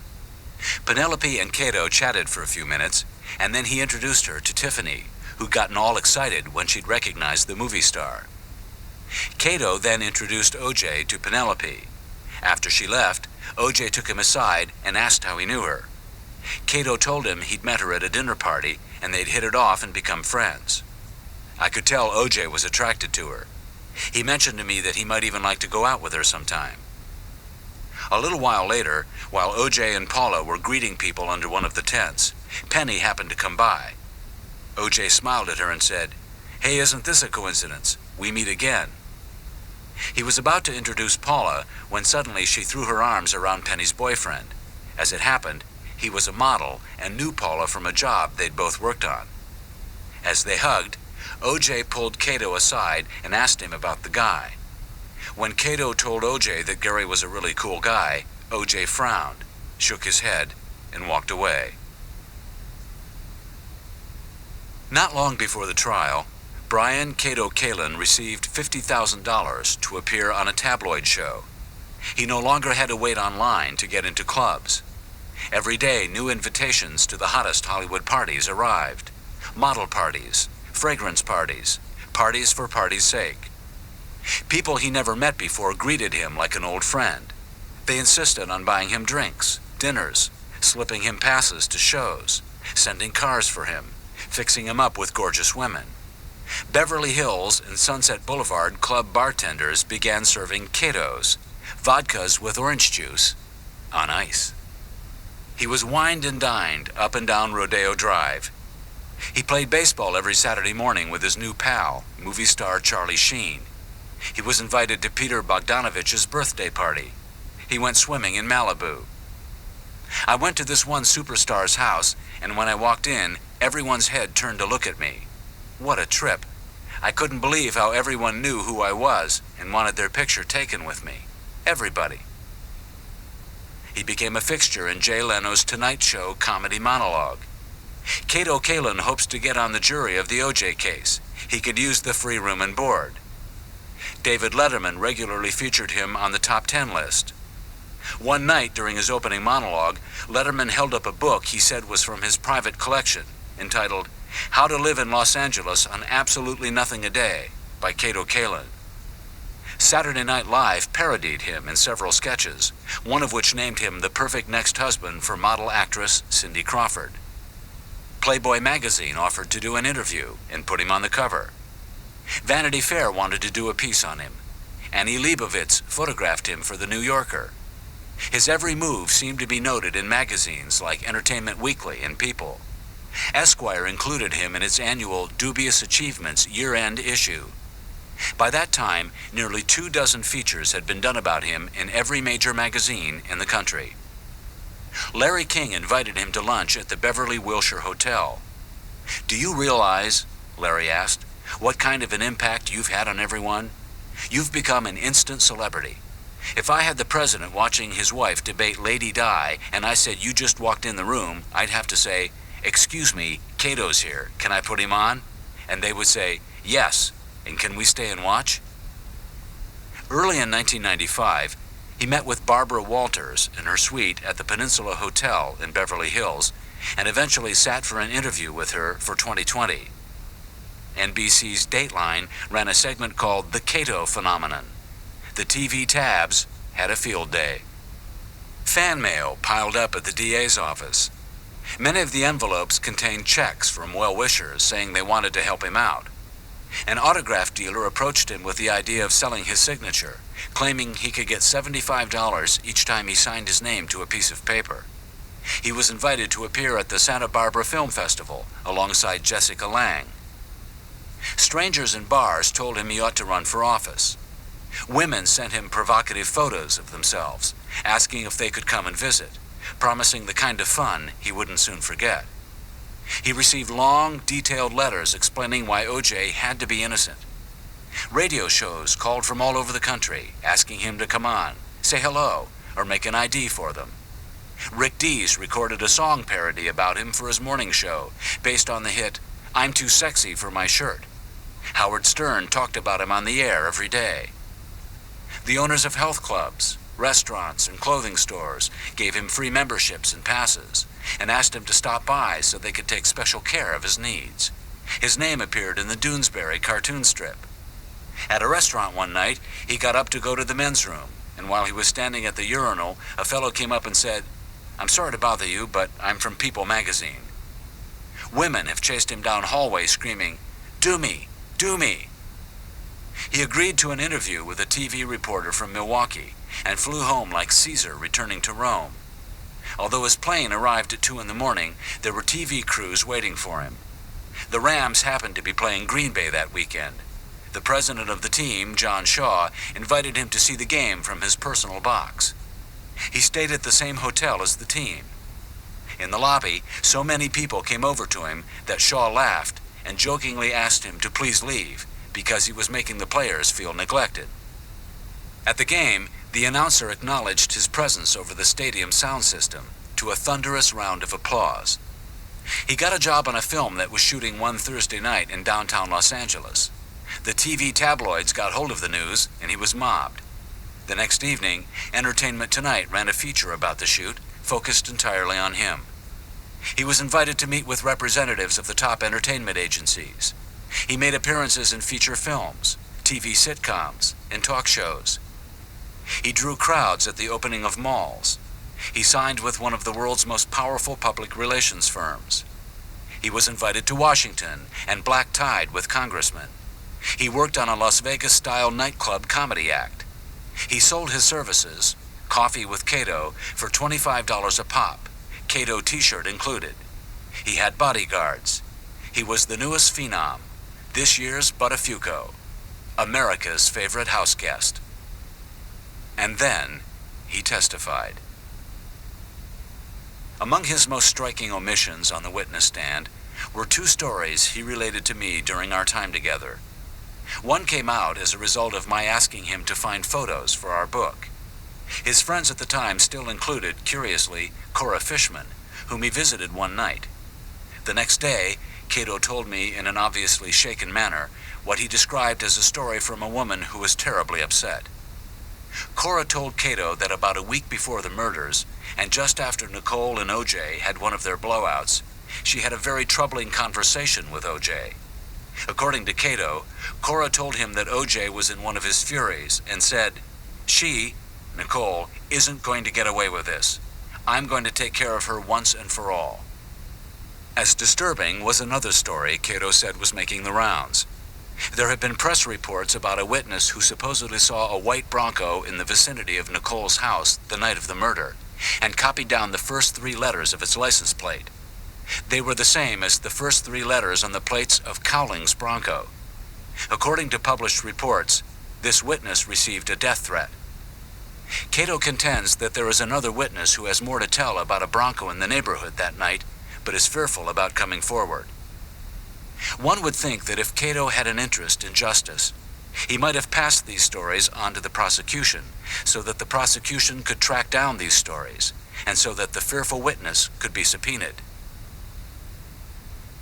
What is it about America's lust for the junk food of popular culture that makes someone like Brian Kato Kaelin seem such a fast food feast? What exactly has he done to deserve the mindless adulation of a public hooked on flavor of the month celebrity? There seems too close a link between the privilege of fame that seduced OJ, if he is guilty, and I believe he is, that convinced him he was somehow above the laws which govern ordinary men, and the special privileges of celebrity bestowed for the moment on Kato. That both OJ and Kato share an uneasy, ongoing association as the result of the deaths of 2 innocent victims seems to have been overshadowed by the sheer belligerence of one and the outrageous arrogance of the other. Nor am I alone in my belief in Simpson's guilt. On at least half a dozen occasions, Kato, off tape, told me he believed OJ had killed both Nicole Brown Simpson and Ron Goldman, and probably had helped doing it. Further, he expressed fear of a freed OJ revenging his testimonial betrayal at the hands of Brian Kato Kaelin. Finally, have we even once seen O.J. Simpson grieve for the death of his wife and her friend? Or Brian Kato Kaelin resist the hot seams of fame's black stockings out of, if nothing else, respect for the woman and womankind who befriended and trusted him with her innermost secrets? What is wrong with a society that sees Brian Kato Kaelin as a hero? What comfort do we draw from his labored innocence? Is he really the brightest representation of his generation? The best reflection of its collective virtues? Can his too obvious, avaricious leap into the spotlight seem to anyone just reparation for the lives of 2 dead human beings and 2 victimized children? Is there anything redemptive that's been missed in this crudest of opportunistic displays? As the O.J. Simpson saga drags into its 2nd year, sometimes even 15 minutes can seem like an awfully long time.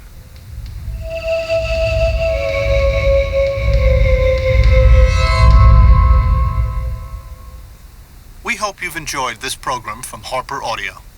To order additional cassettes or to receive a complete catalog of Harper Audio and Cadman titles, please call us at 1-800-331-3761. Thank you.